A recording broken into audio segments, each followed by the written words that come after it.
Medieval societies global perspective BA program semester second history के ऐसे important questions जो आपके एग्जाम के पर्पस से बहुत ज्यादा इंपॉर्टेंट है, वो सारे क्वेश्चंस आज के इस वीडियो में मैं आप सभी को बताने वाला हूं। इस वीडियो को एंड तक जरूर देखना ताकि कोई भी टॉपिक आपसे मिस ना हो जाए और आपको सारे क्वेश्चन समझ में आ जाए। मैं मनीष वर्मा, आप सभी को स्वागत है हमारे चैनल पे। आगे बढ़ने से पहले आपको ये बता दूं कि ये पूरा सब्जेक्ट मीडिएवल सोसाइटीज यानी कि मध्यकालीन समाज के बारे में है और इसमें आपको ग्लोबल पर्सपेक्टिव यानी कि आपको इसमें भारत के नहीं बल्कि आपको भारत के बाहर विश्व के इतिहास के बारे में पढ़ेंगे। हम विश्व के कोने कोने में कहां पे कौन सी घटना कब और क्यों घटी इसके बारे में जानेंगे, इसलिए इसका नाम है ग्लोबल पर्सपेक्टिव यानी कि वैश्विक अवधारणाएं। हमने अपनी सुविधा के लिए इतिहास को 3 पार्ट्स में डिवाइड कर दिया है, जिसमें सबसे पहला है एंशिएंट यानी कि प्राचीन इतिहास, जो कि सबसे पुराना इतिहास है। जब इंसान धरती पे आए थे, जब से लेकर कैसे सभ्यता बनी, लोग कैसे रहा करते थे, खाना पीना कैसे खाया करते थे, राजा महाराजा जो हुआ करते थे, ये उस टाइम की बात है, इसलिए इसको एंशिएंट हिस्ट्री कहा जाता है। और एंशिएंट टाइम में ही कई सारी सिविलाइजेशन यानी कि सभ्यताओं का भी उदय हुआ, जैसे मेसोपोटामिया, इजिप्ट यानी कि मिस्र की सभ्यता, हड़प्पन सिविलाइजेशन, चीनी सभ्यता एंड रोमन एम्पायर। ये सब कुछ हम पढ़ते हैं एंशिएंट हिस्ट्री में। एंड इसके बाद हम आ जाते हैं मीडिएवल हिस्ट्री। जब रोमन एम्पायर का एंड हो गया तो उसके बाद जिस हिस्ट्री की शुरुआत हुई उसको हम मीडिएवल हिस्ट्री कहते हैं। और ये मीडिएवल हिस्ट्री भारत और यूरोपियन कंट्रीज के लिए अलग अलग होता है। तो यूरोपियन कंट्रीज के अंदर मीडिएवल काल में क्या हुआ, कौन सी घटना घटी, हम यही पढ़ने वाले हैं इस पूरे सब्जेक्ट में, क्योंकि इस टॉपिक का नाम ही है मीडिएवल सोसाइटीज यानी कि एंशिएंट के बाद जो आता है मीडिएवल पीरियड। इस पीरियड के दौरान दुनिया भर के अंदर कौन सी घटना क्यों और कब घटी, इसी के बारे में हम पढ़ने वाले हैं। क्योंकि मीडिएवल के बाद आता है मॉडर्न, और मीडिएवल और मॉडर्न पीरियड में यही डिफरेंस है कि मीडिएवल टाइम पे एग्रीकल्चर का ज्यादा जोर था, राजाओं का राज हुआ करता था और कुलीन तंत्र यानी कि जमींदार लैंडलॉर्ड्स वगैरह हुआ करते थे जो किसानों से खेती करवाया करते थे। तो ये मीडिएवल पीरियड है। इसके बाद जब ट्रेड एक्टिविटीज ज्यादा हो जाती है, इसी ट्रेड एक्टिविटीज के बढ़ जाने की वजह से कैपिटलिज्म यानी कि पूंजीवाद का उदय होता है और यहीं से स्टार्ट होता है एक देश के द्वारा दुनिया भर के अंदर जाकर अपना व्यापार करने का सिलसिला। और यहीं से जब एक कंट्री दूसरे कंट्री को गुलाम बनाने लग जाता है, और इस टाइम पे एशियन, अफ्रीकन और लैटिन अमेरिकन कंट्रीज गुलाम होते हैं, अपनी आजादी के लिए संघर्ष कर रहे होते हैं, जैसे कि भारत के अंदर अंग्रेज आए। तो ये सब हम पढ़ते हैं मॉडर्न हिस्ट्री के अंदर। तो एंशिएंट और मॉडर्न इन दोनों के बीच के टाइम पीरियड को हम मीडिएवल हिस्ट्री के नाम से जानते हैं, जो कि 5वीं शताब्दी यानी कि 5th सेंचुरी के एंड से स्टार्ट होता है और 15th सेंचुरी के एंड में आकर ये खत्म हो जाता है। तो इसका ये पूरा टाइम पीरियड है। दुनिया भर के अंदर इस मीडिएवल पीरियड में कौन कौन सी घटना घटी है, यही पढ़ेंगे हम इस पूरे सिलेबस के अंदर। तो एक बार एक नजर हम अपने सिलेबस पर डाल लेते हैं। सिलेबस में टोटल 3 यूनिट्स दिए गए हैं, जिसमें टोटल 6 चैप्टर हैं, जो कि फर्स्ट यूनिट है हमारा। फर्स्ट चैप्टर पे सामंतवाद यानी कि फ्यूडलिज्म का मतलब क्या होता है, चर्च और कुलीन वर्ग का क्या काम होता है एंड चर्च के द्वारा क्या किया जाता था, ये सब कुछ हम डिस्कस करेंगे अपने फर्स्ट यूनिट के फर्स्ट चैप्टर में। और ये फ्यूडलिज्म यानी कि सामंतवाद का राइज मिडिएवल एज में ही हुआ, इसलिए इस मिडिएवल एज के अंदर हम सामंतवाद के बारे में पढ़ते हैं। अब ये क्या है, इसका राइज क्यों हुआ, इसका डाउनफॉल क्यों हुआ, ये सब कुछ हम चर्चा करेंगे आगे अपने क्वेश्चन के अंदर। इसके बाद जो सेकंड चैप्टर है वो सांस्कृतिक पैटर्न यानी कि अलग अलग एज के अंदर जो कल्चरल डेवलपमेंट हुआ है, ये हम पढ़ेंगे सेकंड चैप्टर में। इसके बाद जो हमारा सेकंड यूनिट है उसमें थर्ड चैप्टर है इस्लाम का उदय।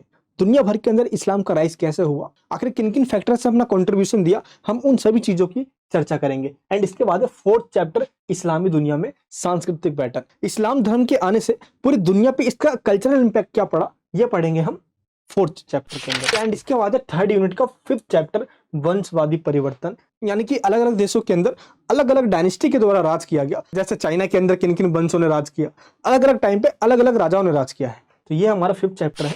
और 6th चैप्टर के अंदर पढ़ेंगे हम कि एग्रीकल्चर यानी कृषि का डेवलपमेंट, व्यापार, टेक्नोलॉजी यानी तकनीक और कल्चर डेवलपमेंट। तो ये हमारा पूरा सिलेबस है और ये पूरा सिलेबस मिडिएवल एज के दौरान जो घटना पूरी दुनिया में घटी है बस उसी पे आधारित है और इन्हीं घटनाओं के बारे में हम बात करने वाले हैं। फर्स्ट यूनिट के अंदर हम जो भी पढ़ने वाले हैं टोटल 2 चैप्टर के अंदर, ये यूरोपियन कंट्रीज पे आधारित है, यूरोपियन कंट्रीज के बाहर नहीं। इसके बाद जो हमारा सेकंड यूनिट है वो है राइज ऑफ इस्लाम, जो कि अरब देशों में कैसे राइज हुआ इस्लाम का, हम इनके ऊपर चर्चा करेंगे। और जो थर्ड यूनिट है ये चीन पे आधारित है, यानी कि मिडिएवल टाइम में चीन के अंदर कौन कौन से डायनेस्टी आई और क्या क्या चेंजेस हुए। तो इस प्रकार मिडिएवल पीरियड के अंदर फर्स्ट यूनिट के अंदर यूरोपियन कंट्रीज, सेकंड यूनिट के अंदर अरब कंट्रीज और थर्ड यूनिट के अंदर चाइना के बारे में। तो इस तरीके से हम पढ़ने वाले हैं अपने इस पूरे सिलेबस में। अब हम समझते हैं अपना first question. First question first unit से है, यानी यूरोपियन कंट्रीज पे, कि यूरोपियन सामंतवाद के उदय तथा पतन के क्या कारण थे। इसके बाद आपको बताना है कि सामंतवाद की मुख्य विशेषताओं का वर्णन कीजिए या आकलन कीजिए। आपको इस क्वेश्चन में 3 चीजें बताना है।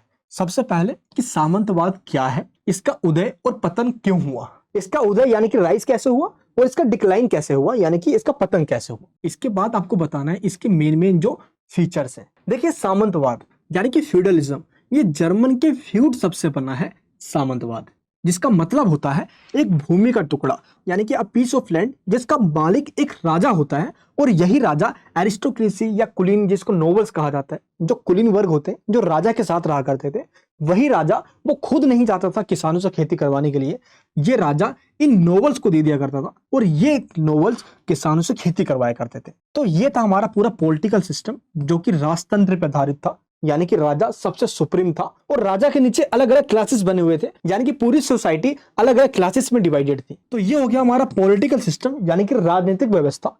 और इसी राजनीतिक व्यवस्था में धर्म भी जुड़ा हुआ था, रिलीजन भी जुड़ा हुआ था, क्योंकि जो चर्च के फादर होते हैं या जो पोप होते हैं, उनके द्वारा ही स्टेट को जो भी कहा जाता था, स्टेट मतलब जो गवर्नमेंट है, जो राजा है, जो सरकार है, वही बात मानी जाती थी जो एक चर्च के फादर के द्वारा कह दी जाती थी।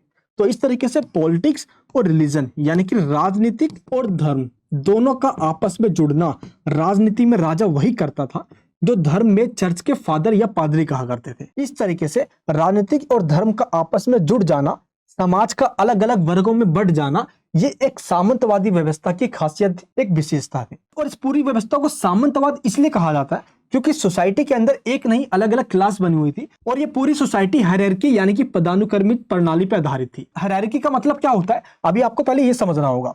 हायरार्की का मतलब होता है एक पिरामिड है और इस पिरामिड के सबसे ऊपर टॉप पे होता था राजा, और ये राजा देश में चाहे जितनी भी भूमि हो, जमीन हो, उस पूरे जमीन का मालिक ये राजा ही हुआ करता था। अब ये राजा डायरेक्ट तो खेती करवाने जाएगा नहीं, इसलिए राजा का साथ देने के लिए कुछ लॉर्ड्स या नोबल्स हुआ करते थे, जिनको हिंदी में कुलीन वर्ग कहा जाता है।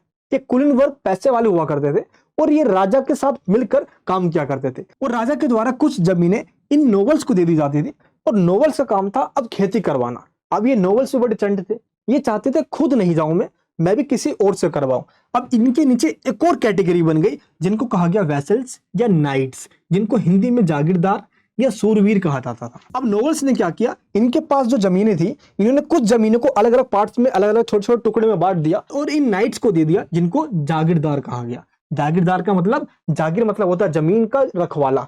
इनको जो जमीन दी गई, अब इनका काम था किसानों से खेती करवाना, यानी कि सर्फ या पीजेंट से खेती करवाना। तो इस प्रकार इस पूरा पिरामिड के सबसे लोअर क्लास में, सबसे निचले स्तर पर आते हैं किसान यानी कि पीजेंट्स, और इनसे खेती करवाया करते थे ये नाइट्स, और किसानों से पैसा लेकर ये नोबल्स को देते थे और नोबल्स राजा को दिया करता था। इनका काम ये भी हुआ करता था कि जरूरत पड़ने पे ये राजा को मिलिट्री हेल्प दिया करते थे, सपोर्ट दिया करते थे सिक्योरिटी के लिए, ताकि देश पे कभी कोई खतरा आ जाए तो ये लड़ने के लिए भी तैयार हो, क्योंकि इनके पास बड़ी मात्रा में हथियार हुआ करते थे, घोड़े हुआ करते थे, वेपन्स हुआ करते थे। जरूरत पड़ने पे ये कमांडर की भी भूमिका निभाया करते थे। तो इस तरीके से पूरी सोसाइटी 4 अलग अलग क्लास, दैट मीन्स वर्ग में डिवाइडेड थी, और इस पूरी सोसाइटी को बताने के लिए सामंतवाद का वर्ड यूज किया जाता था, जिसमें राजनीति यानी कि पॉलिटिक्स में रिलीजन का जुड़ा होना। और ये सबसे पहले वेस्टर्न यूरोपियन कंट्रीज जैसे फ्रांस हो गया, इंग्लैंड हो गया, इटली हो गया, यहाँ पे सामंतवाद का सबसे पहले राइज हुआ और यहीं से धीरे धीरे करके ये पूरे यूरोपियन कंट्रीज में फैल गया। तो इस प्रकार सामंतवाद या फ्यूडलिज्म का मतलब होता है एक ऐसा पॉलिटिकल सिस्टम जिसके सबसे टॉप पे राजा होगा और राजा या राज्य वही करेगा जो चर्च यानी कि धर्म कहेगा, यानी कि पॉलिटिक्स और रिलीजन दोनों आपस में मिले हुए थे।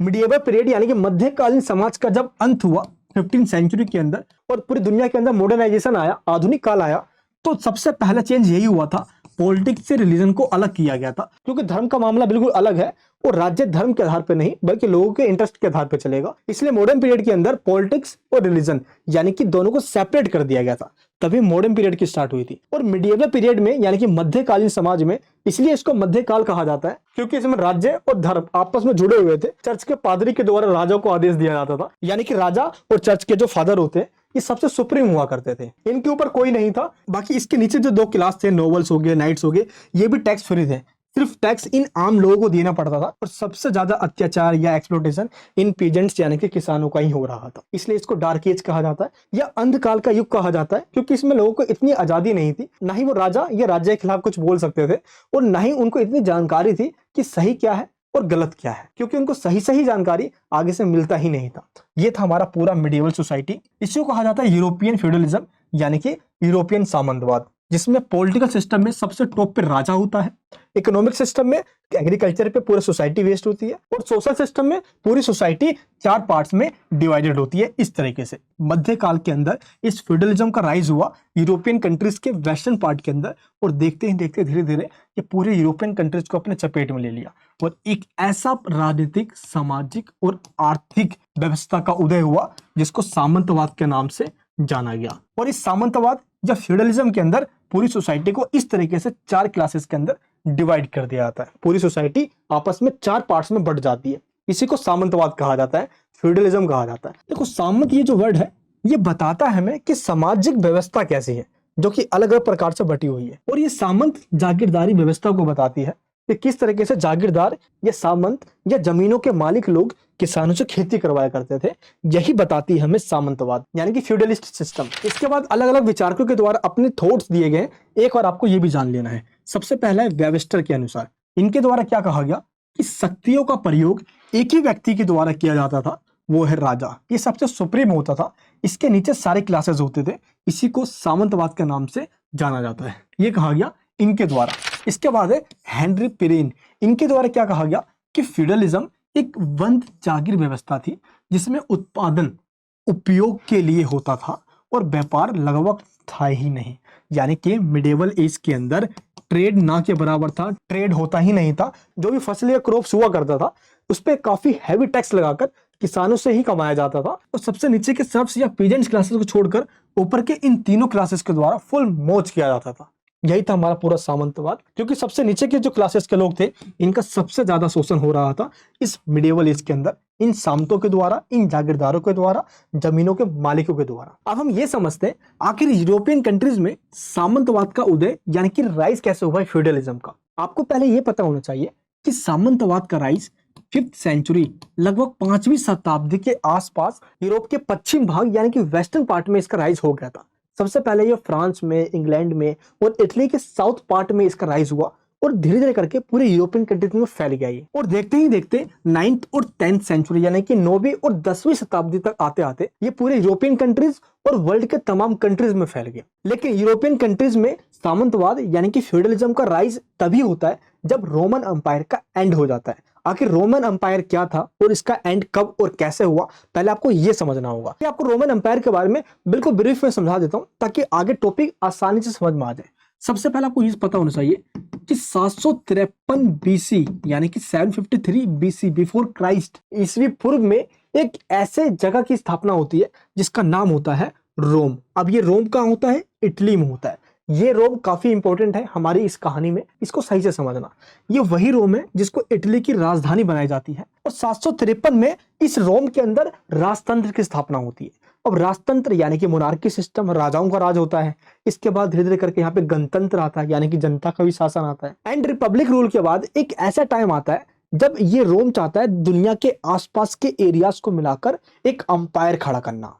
यहीं से शुरुआत होती है रोमन अंपायर की। जब टाइम होता है 27 बीसी, दैट मीन 27 ईस्वी पूर्व में, 27 ईस्वी पूर्व के आसपास ये इटली यानी कि रोम क्या करता है, अपने आसपास के जो एरियाज हैं उन पे कब्जा करना स्टार्ट करता है। एंड एशिया के जो मिडिल ईस्ट कंट्रीज है जैसे इराक, ईरान वगैरह हो गए ये, एंड जो यूरोप के जो साउथ पार्ट के जो कंट्रीज है इनको, इन तीनों को मिलाकर एक ऐसा अंपायर बनता है जिसको रोमन अंपायर के नाम से जाना जाता है, जिसमें कुल 3 महाद्वीप के देश शामिल हैं। पहला यूरोपियन कंट्रीज, दूसरा एशियन कंट्रीज और तीसरा अफ्रीकन कंट्रीज। अपने आप में उस टाइम पे सबसे विशाल, सबसे बड़ा अंपायर के रूप में रोमन अंपायर की स्थापना होती है। और रोमन अंपायर का एक्सपेंशन 27 ईस्वी पूर्व यानी कि 27 बीसी में ही स्टार्ट हो जाता है, जो कि 117 ईस्वी तक चलता है, एनी डोमिनी एडी तक चलता है। इसकी शुरुआत बिफोर क्राइस्ट से होती है, ईस्वी पूर्व से होती है, और ये अपने बिल्कुल चरम पे पहुंचता है 117 ईस्वी तक। और देखते ही देखते रोमन अंपायर बहुत तेजी से आगे बढ़ता चला जाता है। और इस पूरे अंपायर का जो कैपिटल होता है ये रोम होता है, इसलिए इसको रोमन अंपायर कहा जाता है। ये पूरे सेंटर में होता है जहां से पूरे जगह को कंट्रोल किया जा सकता है। और जितना भी आपको ये रेड पोर्शन दिख रहा है ये सारे पोर्शन रोमन अंपायर के अंडर में आया करते थे। इन सभी को मिलाकर रोमन अंपायर बना पड़ा था।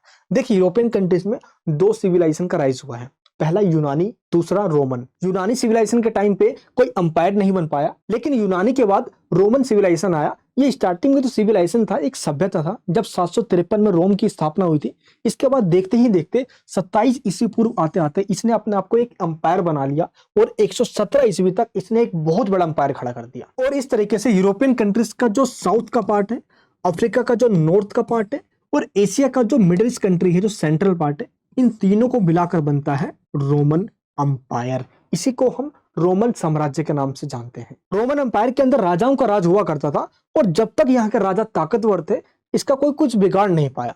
लेकिन देखते ही देखते धीरे धीरे रोमन अंपायर काफी कमजोर होता चला गया, क्योंकि जो राजा बने वो इतने कमजोर थे कि इस पूरे इतने बड़े अंपायर को एक टाइम पे संभाल नहीं पाए। और एक टाइम आया 476 ईस्वी का, यानी कि 476 एडी का, एनी डोमनी 476 ईस्वी वो टाइम था जब रोमन अंपायर का डिक्लाइन हो गया।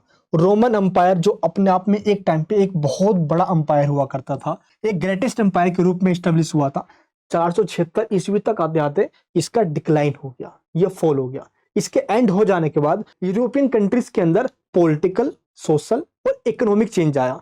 इसी इकोनॉमिक चेंज को हम सामंतवाद या फ्यूडलिज्म के नाम से जानते हैं। ऐसा क्यों? क्योंकि रोमन अंपायर के एक बार खत्म हो जाने के बाद यूरोपियन कंट्रीज के अंदर अलग अलग जगह पे मारकाट स्टार्ट हो गया, लूटपाट स्टार्ट हो गई। यहाँ पे लोगों की जान की सिक्योरिटी नहीं है, कब वो मर जाए कुछ पता नहीं है। यहाँ पे लूटपाट होना, खून खराबा होना स्टार्ट हो गया और दिन दिहाड़े लोगों को मारा जाने लग गया। यहीं से लोगों को ये लगा कि एक ऐसा इंसान हो जो हमारी रक्षा करे, जो हमें सिक्योरिटी दे, और यही एक इंसान राजा कहलाया, जिसने धीरे धीरे कर कर पूरे देश के जमीन पे अपना राज, अपना कब्जा स्थापित कर लिया और ये राजा कहलाया। और इसी राजा ने अपने अंदर कई सारे क्लासेस बना दिए, जिसको अभी हमने देखा अपने इस डायग्राम में कि पूरी सोसाइटी को 4 पार्ट्स में डिवाइड कर दिया गया। राजा, उसके बाद नोबल्स यानी कि कुलीन, एंड इसके बाद नाइट्स जो कि कुलीन के अंडर में रहकर काम कर रहे थे, सूरवीर या जागीरदार, और इनके सबसे नीचे आते थे किसान यानी कि पीजेंट्स। इस तरीके से पूरी सोसाइटी 4 पार्ट्स में डिवाइड होगी, जिनको हमने कहा फ्यूडलिस्ट यानी कि सामंतवादी। तो सामंतवाद का उदय होता है रोमन अंपायर के एंड हो जाने के बाद, और रोमन साम्राज्य 476 ईस्वी के आसपास खत्म हो जाता है। इसलिए 5th सेंचुरी के एंड में मध्यकालीन समाज की स्टार्टिंग होती है और ये चलता है 15th सेंचुरी के एंड तक। अब आप इस टाइम पीरियड को या तो सामंतवादी युग यानी कि फ्यूडलिस्ट एज कह लो, या मध्यकालीन युग यानी कि मिडिल एज कह लो। इस पूरे टाइम पीरियड को हम सामंतवादी युग के नाम से जानते हैं। और जब सामंतवाद या फ्यूडलिज्म का खत्म होता है तो आता है मॉडर्न एज, जब पॉलिटिक्स और रिलीजन को आपस में अलग किया जाता है और इन नोबल्स, नाइट्स यानी ये जो कुलीन वर्ग है या जो अलग अलग ये जो जागीरदार है, इनको खत्म कर दिया जाता है। यही किसानों का शोषण कर रहे होते हैं। तो दुनिया में ये चेंजेस आता है मिडिवल एज के बाद। अब हमारा नेक्स्ट पॉइंट है reasons for the rise of European feudalism, यानी कि यूरोप में सामंतवाद के उदय के आखिर क्या क्या कारण थे। अब एक एक करके आपको मैं सारे पॉइंट्स बताता हूं कि ये क्यों इसका राइज हुआ।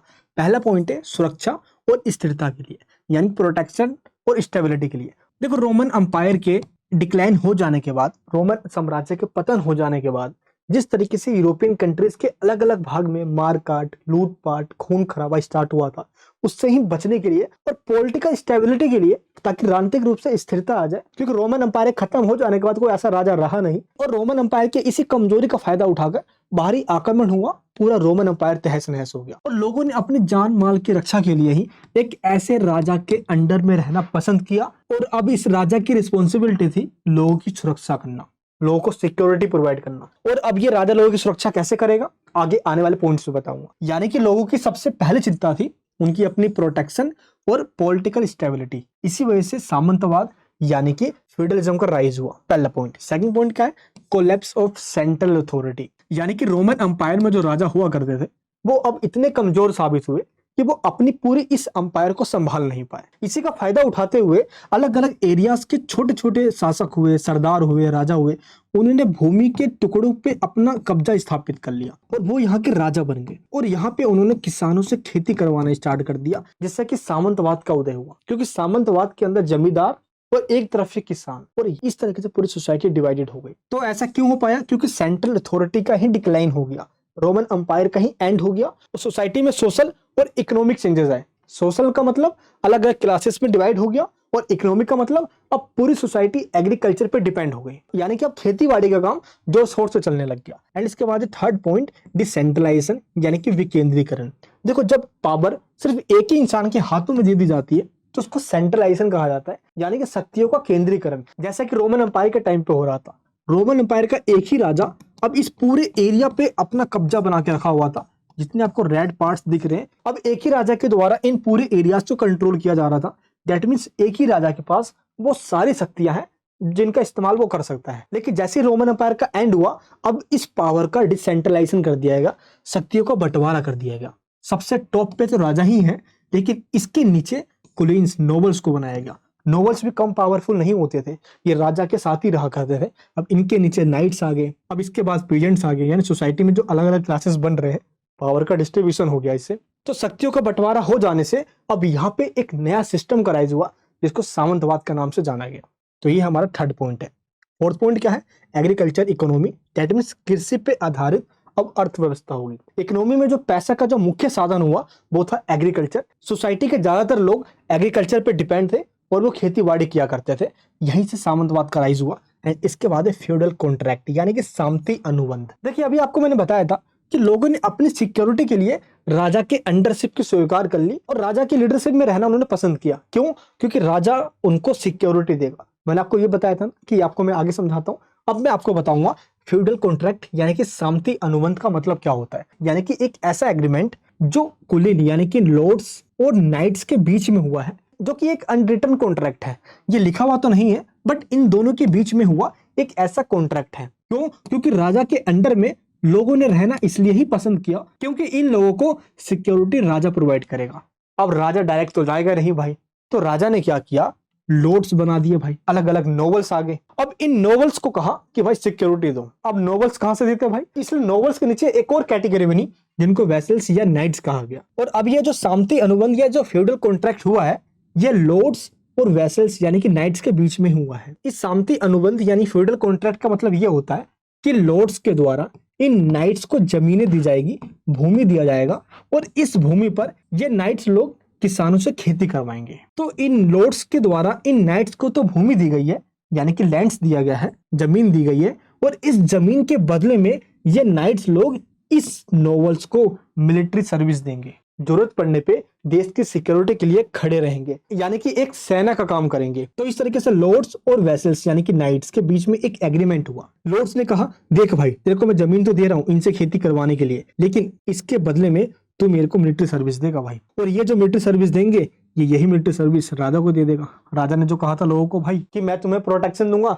ये भी शर्त पूरी हो गई, यानी कि ये अपने मिलिट्री सर्विस देंगे। इसी को कहा जाता है फ्यूडल कॉन्ट्रैक्ट। इस तरीके से फ्यूडल रिलेशनशिप बनता है। इन दोनों के बीच में जो संबंध बना, इसी को सामंती संबंध कहते हैं या फ्यूडल रिलेशंस कहते हैं, जो कि लॉर्ड्स और वैसल्स के बीच में हुआ है। भूमि के बदले में मिलिट्री सर्विस देने की शर्त रखी गई। इसके बाद जो नेक्स्ट पॉइंट है वह रोल ऑफ सिवलरी। इसका मतलब क्या होता है? जो जागीरदार है, जागीरदार का मतलब जो ये नाइट्स लोग हैं, इनके लिए एक नियम बनाया गया जिसको रोल ऑफ सिवलरी कहा जाता है, यानी कि एक आचार संहिता, एक ऐसी आचार संहिता या एक ऐसा कोड ऑफ कंडक्ट जो ये कहता है कि इन नाइट्स को अपने लॉर्ड्स के प्रति वफादार होना चाहिए, बहादुरी से काम करना चाहिए। जरूरत पड़ेगी तो मिलिट्री सर्विस देंगे, ये भागेंगे नहीं और डरेंगे नहीं। जो नाइट्स होंगे ये लॉर्ड्स के प्रति काफी लॉयल होंगे, ये अपनी रिस्पॉन्सिबिलिटी को निभाएंगे, उससे भागेंगे नहीं। इसी को कहा जाता है rule of chivalry, that means code of conduct या आचार संहिता। जागीरदार कुलीनों के प्रति वफादार होंगे, बहादुरी से काम करेंगे, और जरूरत पड़ने पे वो अपनी मिलिट्री सर्विसेज यानी कि सैन्य सेवा देंगे। और इस तरीके से ही सामंतवाद का उदय होता है, जब इनके बीच में आपस में रिलेशन बनता है। तो इस प्रकार ये वो कारण है जिसके वजह से सामंतवाद का राइज हुआ, यानी कहीं ना कहीं राजा, कुलीन यानी कि नोबल्स, नाइट्स और पीजेंट्स, इन चारों के बीच में रिलेशन बना, और इनके रिलेशन से ही सोसाइटी में अलग अलग क्लासेस जो डिवाइड हुए, यहीं से सामंतवाद का उदय यानी कि फ्यूडलिज्म का राइज हुआ। इसके बाद हमारा नेक्स्ट पॉइंट आता है यूरोपियन सामंतवाद की विशेषता, यानी कि फीचर्स ऑफ यूरोपियन फ्यूडलिज्म। अब एक एक करके हम ये देखते हैं सामंतवाद यानी कि फ्यूडलिज्म कि क्या क्या क्वालिटीज हैं। सबसे पहला पॉइंट है सामंती पदानुक्रम, दैट मीन्स फ्यूडल हायरार्की। जैसे कि आपने एक जीना देखा है, जीना कुछ इस तरीके से होता है, स्टेयर्स, हम ऊपर होते हैं फिर नीचे आते हैं फिर नीचे आते हैं इस तरीके से। यानी कि इसमें क्या होता है कि सबसे ऊपर एक पोस्ट होती है, फिर उसके नीचे पोस्ट होती है, फिर नीचे पोस्ट होती है, फिर नीचे पोस्ट होती है। इसी को कहा जाता है सामंतवादी व्यवस्था। यानी कि फ्यूडल सिस्टम उसको ही कहा जाएगा जहां पे हायरार्की सिस्टम होगा। जैसे सबसे ऊपर किंग होना चाहिए, भाई यहाँ पे किंग है यूरोपियन कंट्रीज के अंदर, ऐसा ही हुआ। इसके नीचे कुलीन बनाए गए, लॉर्ड्स हुए, फिर इसके नीचे नाइट्स आए, फिर इन सबके सबसे नीचे आए पीजेंट्स यानी कि किसान लोग।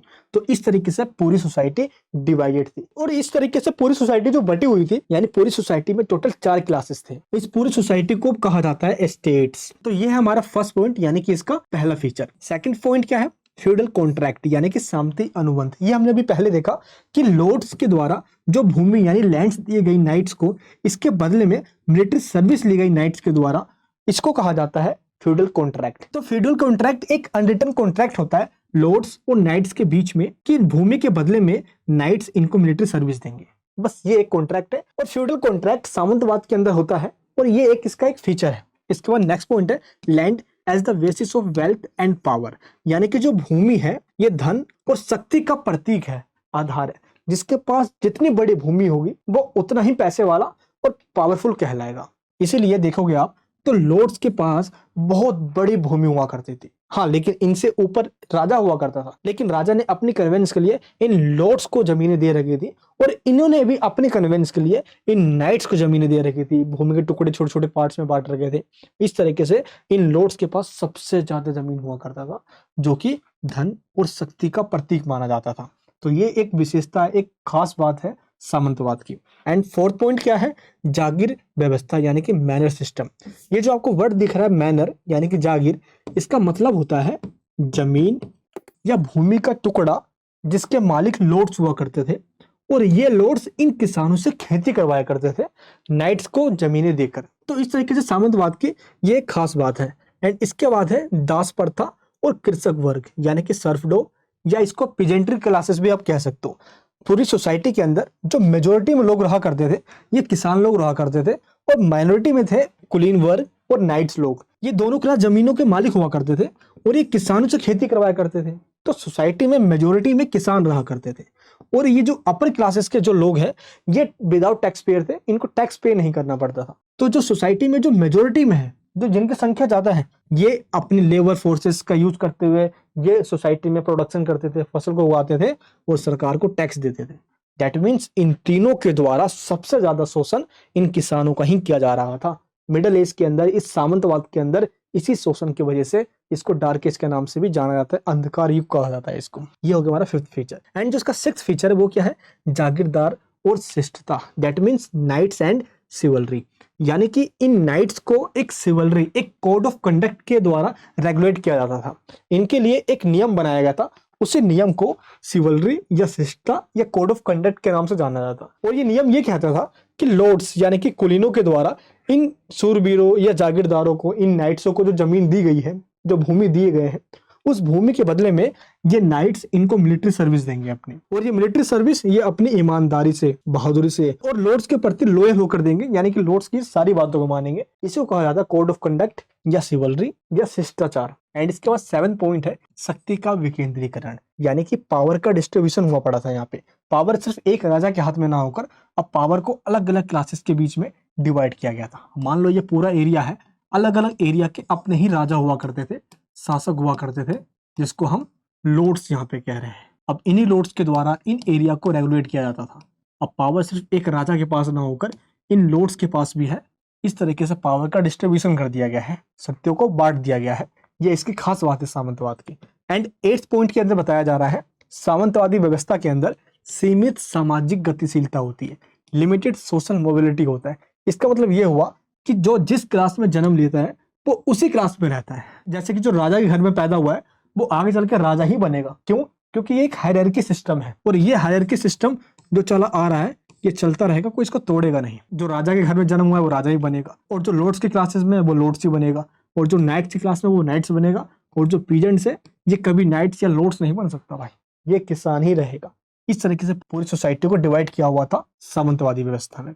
एंड इसके बाद है सामंती दायित्व एवं सेवाएं, यानी कि जो फ्यूडलिस्ट हुआ करते थे जैसे कि लॉर्ड्स हो गए या नाइट्स वगैरह हो गए, इनके कुछ अपने ही ऑब्लिगेशंस दैट मींस दायित्व थे, रिस्पॉन्सिबिलिटी थे, जिनको कुछ सर्विसेज देनी होती थी। जैसे कि एग्जांपल के लिए बताऊं, जैसे कि ये लॉर्ड्स हैं, इन्होंने अपनी जमीनें दी इन नाइट्स को, इसके बदले में ये नाइट्स इनको मिलिट्री सर्विस दे रहे थे। और इन लॉर्ड्स यानी कि कुलीनों का काम ये था कि ये लोगों को प्रोटेक्शन दे, सुरक्षा दे, और कहीं पे कोई दिक्कत हो, कहीं पे कोई अन्याय हो तो उनके साथ न्याय करे, यानी कि उनके साथ जस्टिस करे। और ये काम लॉर्ड्स यानी कि कुलीन वर्ग राजा के लिए क्या करता था। तो इस तरीके से इन सभी क्लासेस की अपनी अपनी रिस्पॉन्सिबिलिटी थी। जैसे किसान खेती करेगा, नाइट्स मिलिट्री सर्विस देगा, भूमि के बदले में ये प्रोटेक्शन देंगे, जस्टिस करेंगे, और राजा इस पूरे एक्टिविटीज पे अपनी नजर बना के रखेगा, कहीं कोई विद्रोह ना कर दे। तो इस तरीके से सामंतवादी व्यवस्था के अंदर सबकी अपनी अपनी रिस्पॉन्सिबिलिटी होती है। एंड सबसे एंड में आखिर फ्यूडलिज्म का एंड कैसे हुआ, सामंतवादी व्यवस्था का डिक्लाइन कैसे हुआ, इसके क्या कारण थे। देखो, सबसे पहले इसमें चेंज आने का 3 रीजन था। आर्थिक कार्यों में चेंजेस आ गया। जो लोग पहले एग्रीकल्चर पे ही डिपेंड हुआ करते थे, अब वो खेती बाड़ी से हटकर कुछ और करने लग गए। जैसे बढ़ई का काम हो गया, कारीगर वगैरह हो गए, एंड लोहार हो गए, सुनार हो गए, अलग अलग काम वो करने लग गए। इसलिए सोसाइटी में सिर्फ अब किसान नहीं, अलग अलग क्लासेस के लोगों का राइज होने लग गया। एंड इसके बाद नेशन स्टेट का राइज होना। नेशन स्टेट का मतलब अब यहाँ पे राजा तो है, लेकिन राजा का अत्याचार नहीं है जिस तरीके से सामंतवाद में हो रहा था। अब धीरे धीरे करके मॉडर्नाइजेशन आना स्टार्ट हो गया और लोगों को अपने अधिकारों के बारे में पता चला। यहीं से पुनर्जागरण यानी कि रेनेसां का पीरियड आता है, जब लोग क्वेश्चन करने लगते हैं सरकार और राजा के अगेंस्ट में कि आप ऐसा कर रहे हो तो आखिर क्यों कर रहे हो। सोसाइटी के अंदर जो पढ़े लिखे लोग थे, इन्होंने अपने विचारों से लोगों के अंदर जान भोग दी, और यहीं से लिबर्टी, जस्टिस, इक्वलिटी का कॉन्सेप्ट आता है। और इसके बाद सारे पावर सेंट्रलाइज्ड हो गए, यानी कि सामंतवाद फ्यूडलिज्म के अंदर क्या हो रहा था, पावर्स को डिस्ट्रीब्यूट किया गया था। अब यही पावर धीरे धीरे कर इन सब से छीन ली गई और राजा और शक्तिशाली हो गया, क्योंकि राजा को डर लगने लग गया अब यही लॉर्ड्स जो शक्तिशाली होते जा रहे थे ये एक टाइम पे आके विद्रोह कर देंगे। इसलिए जिस पावर को बांटा गया था, शक्तियों को बंटवारा हुआ था, पावर का डिसेंट्रलाइजेशन हुआ था, अब वही पावर सिर्फ एक ही इंसान के हाथ में आ गई, यानी कि पावर का सेंट्रलाइजेशन हो गया, केंद्रीकरण हो गया शक्तियों का। इसलिए सामंतवाद का खात्मा हुआ और इस तरह की सोसाइटी में फिर से इकोनॉमिक और पॉलिटिकल चेंजेस आए। तो ये हमारे से सारे वो मेन फीचर्स जो सामंतवाद के अंदर होता है और फेडरलिज्म सिस्टम की क्या क्या खास बात है, ये हमने देखा अपने फीचर्स के अंदर। इसके बाद हम एंड में ये देखते हैं आखिर यूरोपियन सामंतवाद के पतन के क्या कारण थे, यानी कि reasons for the fall of European federalism. Europe के अंदर जो सामंतवाद का राइज हुआ था अब ये खत्म हो गया, लेकिन इसके पीछे के रीजंस क्या थे इसके खात्मे के, एक एक करके बात करते हैं। फर्स्ट पॉइंट है शक्ति का केंद्रीकरण। जिस पावर का डिस्ट्रीब्यूशन किया गया था अलग अलग सोशल क्लासेस में, अब वही पावर सिर्फ एक ही इंसान के हाथ में सेंट्रलाइज हो गई। अब सोसाइटी के अलग अलग क्लासेस से पावर राजा ने अपने हाथ में ले लिया, यानी कि फेडरलिज्म में पावर का डिस्ट्रीब्यूशन होना चाहिए, अब वो ना होकर पावर सिर्फ राजा के ही हाथों में आ गया, जिस वजह से फेडरलिज्म यानी कि जो सामंतवाद है धीरे धीरे कर जो सोशल स्ट्रक्चर बनाया गया था लॉर्ड्स का, नाइट्स का, ये खत्म होता चला गया। ये हमारा फर्स्ट पॉइंट। सेकंड पॉइंट क्या है, व्यापार और वाणिज्य का विकास होता चला गया, growth of trade and commerce. यानी कि जो गांव में लोग रहा करते थे धीरे धीरे लोगों के द्वारा नए नए स्किल सीखे गए और टाउन्स एंड सिटीज का डेवलपमेंट हुआ, और लोग अब सिर्फ किसान ही नहीं रहे, अब वो अर्बन क्लासेस के अंदर यानी शहरों के अंदर जाके वो नए नए काम करने लगे, और लोगों का कृषि पे डिपेंड सिर्फ ना होना, यहीं से सामंतवाद का खत्म होना स्टार्ट होता है। क्योंकि सामंतवाद यानी कि फेडरलिज्म के अंदर लोग एग्रीकल्चर पे ही डिपेंड होते हैं, पीजेंट्स क्लास, और ये सारे लोग इनसे टैक्स लेकर अपना गुजर बसर करते हैं, जो कि अब एंड हो रहा है, क्योंकि अब शहरों के अंदर नए नए काम आ रहे हैं और नए नए क्लासेस का राइज हो रहा है। देखिए नेक्स्ट पॉइंट क्या है, धन अर्थव्यवस्था यानी कि मनी इकोनॉमी। यानी कि जब यूरोपियन फ्यूडलिज्म चल रहा था सामंतवाद के टाइम पे कोई पैसा नहीं हुआ करता था। अगर इस बंदे को इससे कुछ लेना है तो इसके पास जो चीज है ये उसको देता था, और इसके पास जो है वो इसको दे देता था। इसको वाटर सिस्टम या हिंदी में कहे तो वस्तु विनिमय प्रणाली कहा जाता था। जैसे मैं आपको एक एग्जांपल देता हूं, मान लो इसका नाम है ए और इसका नाम है बी और इसका नाम है सी। ये 3 लोग हैं, इसके पास है राइस, इसके पास है गेहूं यानी कि व्हीट, और इसके पास है आलू यानी कि पोटैटो। अब यहाँ पे 3 लोग हैं, अब होगा क्या, ये ए बंदा जाएगा सी के पास, इसके पोटैटो यानी कि इसके आलू ये ले लेगा और ये अपने चावल इसको दे देगा। इस टाइम पे पैसा होता नहीं था, वस्तु के बदले में वस्तु ही दिया जाता था, इसलिए इसको वाटर सिस्टम या वस्तु विनिमय प्रणाली के नाम से जाना जाता था। लेकिन धीरे धीरे करके मनी इकोनॉमी का राइज हुआ, अब सोसाइटी के अंदर पैसे का राइज हुआ। लोगों को ये लगा कि भाई जो मेरे पास है क्या पता सामने वाले को वो चाहिए ना हो, लेकिन जो उसके पास है वो मुझे चाहिए, तो उससे मैं ये लूंगा कैसे, इसके बदले में कोई अल्टरनेटिव सोर्सेस तो होना चाहिए। यहीं से पैसे का राइज होता है और अब आता है मनी इकोनॉमी, यानी कि पैसे का प्रचलन होता है। अब लोग एक गुड्स के द्वारा एक गुड्स को एक्सचेंज नहीं कर रहे, अब मार्केट में पैसा आ गया है, जिसके पास जो चीज है वो पैसे देकर उससे खरीद ले रहे हैं। मनी इकोनॉमी के आ जाने से जो फ्यूडलिज्म के अंदर वाटर सिस्टम चला करता था ये खत्म हो गया, और इसके खत्म हो जाने से फ्यूडलिज्म का भी खात्मा हो गया। एंड नेक्स्ट पॉइंट क्या है? जागीरदारी व्यवस्था का पतन, यानी कि डिक्लाइन ऑफ मैनरिज्म। अब इस पॉइंट का मतलब क्या है? जो लॉर्ड्स हैं, जो नाइट्स हैं, जो किसानों से खेती करवा रहे हैं, अब इनको ये लगा भाई कि सोसाइटी में तो बहुत तेजी से व्यापार हो रहा है, अब लोग एग्रीकल्चर कम व्यापार पर ज्यादा ध्यान दे रहे हैं। अब लोग क्या कर रहे हैं? नए नए चीजों को बना रहे हैं और एक जगह पर बनाकर वो दूसरी जगह पर जाकर उसको बेच डाल रहे हैं, यानी कि अब व्यापार हो रहा है, ना कि एक जगह पर रहकर एग्रीकल्चर हो रहा है। तो व्यापार में तेजी आने से, नए नए टाउन्स के डेवलपमेंट होने से इन लॉर्ड्स यानी कि नोबल्स को ये लगा कि भाई हम अपनी भूमि को इन किसानों को खेती करने के लिए क्यों दें, अब हम अपनी भूमि को उनको देंगे जो हमारी जमीन को रेंट पे लेंगे, फैक्ट्रीज चलाएंगे, यहाँ पे इंडस्ट्रीज खोलेंगे, और यहीं से इन लैंडलॉर्ड्स के द्वारा, इन जमींदारों के द्वारा क्या होता है? अपनी भूमि को कैसे रेंट पे दिया जाता है, जैसे आप सुनते हो लीज पे दिया जाता है, वहीं से लीज का कॉन्सेप्ट आया। अब ये लीज पे देने लग गए और फार्मर से भूमि लेने लग गए। यहीं से क्या होता है? सामंतवाद का खात्मा होता है, क्योंकि सामंतवाद में सामंतों के द्वारा, जमींदारों लैंडलॉर्ड्स के द्वारा जमीन किसानों को देकर खेती करवाई जाती थी। अब उनसे ही जमीन लेकर वो ऐसे लोगों को दिया जा रहा है जो खेती ना कर कर वहां पे इंडस्ट्रीज, फैक्ट्रीज, अलग अलग काम कर रहे हाथों से चीजों को बनाने का, यानी कि जो काम फ्यूडलिज्म में होता है अब वो नहीं हो रहा। इस वजह से जो फ्यूडलिज्म है इसका खात्मा होता चला गया, यानी कि सामंतवाद का डिक्लाइन हो गया। इसके बाद आता है ब्लैक डेथ। ये एक ऐसा डेथ हुआ जिसने इतिहास में लोगों को दहला के रख दिया। हुआ क्या था? 14th सेंचुरी की मिड की बात है ये, यानी कि लगभग 1350 के आसपास की बात है ये, जब लोगों के बीच में विवेनिक प्लेग फैल गया था।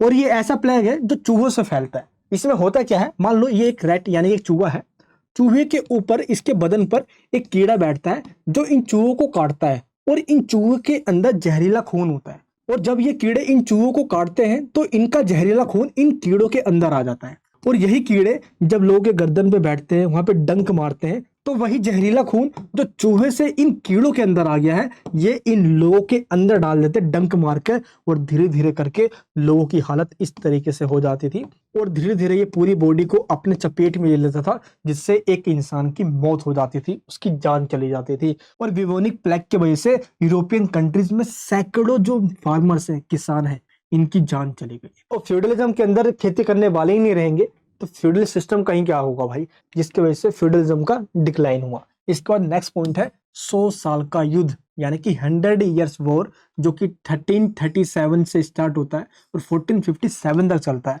और ये वॉर होता है इंग्लैंड और फ्रांस के बीच में। और इस टाइम पे किसानों की नहीं बल्कि आर्मीज की जरूरत थी, जो कि नाइट्स हुआ करते थे, जो अपनी मिलिट्री सर्विस दिया करते थे। तो उनको वेल ट्रेंड किया गया आर्मीज और सोल्जर की सर्विस देने के लिए, और ये 100 साल तक सिर्फ इसी युद्ध में लगे रहे। तो एग्रीकल्चर कहां से देखेंगे? वो किसानों को कहां से देखेंगे? अपनी भूमि, अपनी जमीन को कैसे संभालेंगे? तो देखते ही देखते जब नाइट्स के द्वारा आर्मीज और सोल्जर का वर्क किया जाने लग गया तो वो अपने मेन वर्क पे ध्यान नहीं दे पाए, और धीरे धीरे करके जो फ्यूडलिज्म है यानी कि जो सामंतवाद है इसका डिक्लाइन हो गया, यानी कि ये खत्म होने के कगार पे आ गया। इसके बाद 7th पॉइंट है rise of monarchies, that means राजतंत्र का उदय हुआ। अगर सामंतवाद है तो जाहिर सी बात है कि वहां पे पावर्स का डिस्ट्रीब्यूशन हुआ, एक नहीं अनेक क्लासेस के अंदर।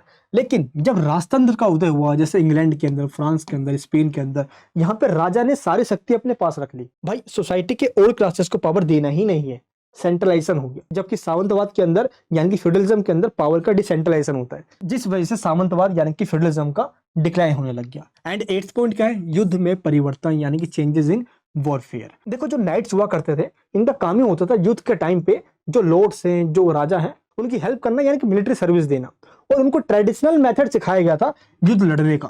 और यही ट्रेडिशनल मेथड अब काम नहीं आ रहा था जब गन पाउडर का आविष्कार हुआ, फायर आर्म्स का आविष्कार हुआ, यानी कि अलग अलग टेक्नोलॉजी तो आ गई, लेकिन नाइट्स के द्वारा इनको ना सीखने की वजह से, सिर्फ ट्रेडिशनल मेथड को फॉलो करने की वजह से वो इसको झेल नहीं पाए। और जब बाहरी आक्रमण हुआ, जब देश पे संकट आया, तो वो इसको संभाल नहीं पाए, और इसका रिजल्ट ये हुआ कि नाइट्स अपनी जिम्मेदारी को निभा नहीं पाए, और देखते ही देखते फ्यूडलिज्म यानी कि सामंतवाद का डिक्लाइन हो गया। हुआ क्या कि सामंतवाद यानी कि मिडिवल एज के अंदर जो लोग सोए हुए थे उनको फिर से जगाया गया, इसलिए इसको पुनर्जागरण कहा जाता है। अब फिर से जगाया कैसे गया? ऐसे करके भाई उठ, अबे उठ, ऐसे करके नहीं, बल्कि उनको ये बताया गया कि एक इंसान के पास बुद्धि होता है और वो सही और गलत में अंतर कर सकता है। यहीं से कॉन्सेप्ट आता है लिबर्टी, जस्टिस, इक्वलिटी। लोगों ने गवर्नमेंट के वर्क, गवर्नमेंट की रिस्पॉन्सिबिलिटी, फॉर्म ऑफ गवर्नमेंट, आखिर सरकार है कौन, सरकार हम पे शासन करने वाली कौन है, राज्य का काम क्या है, ऐसे ऐसे क्वेश्चन करना स्टार्ट कर दिया। और फाइनली यहाँ से स्टार्ट होता है एक लॉजिक का एज, जब तर्क यानी कि लॉजिक के आधार पर उन सभी बातों को नकार दिया गया जो मिडिल एज के अंदर लोगों को खूब पागल बनाने के लिए इस्तेमाल किया जाता था। किंग्स और लॉर्ड्स के द्वारा समाज के अंदर खूब अंधविश्वास फैलाया गया था और लोग भी इन अंधविश्वास के शिकार हो गए थे।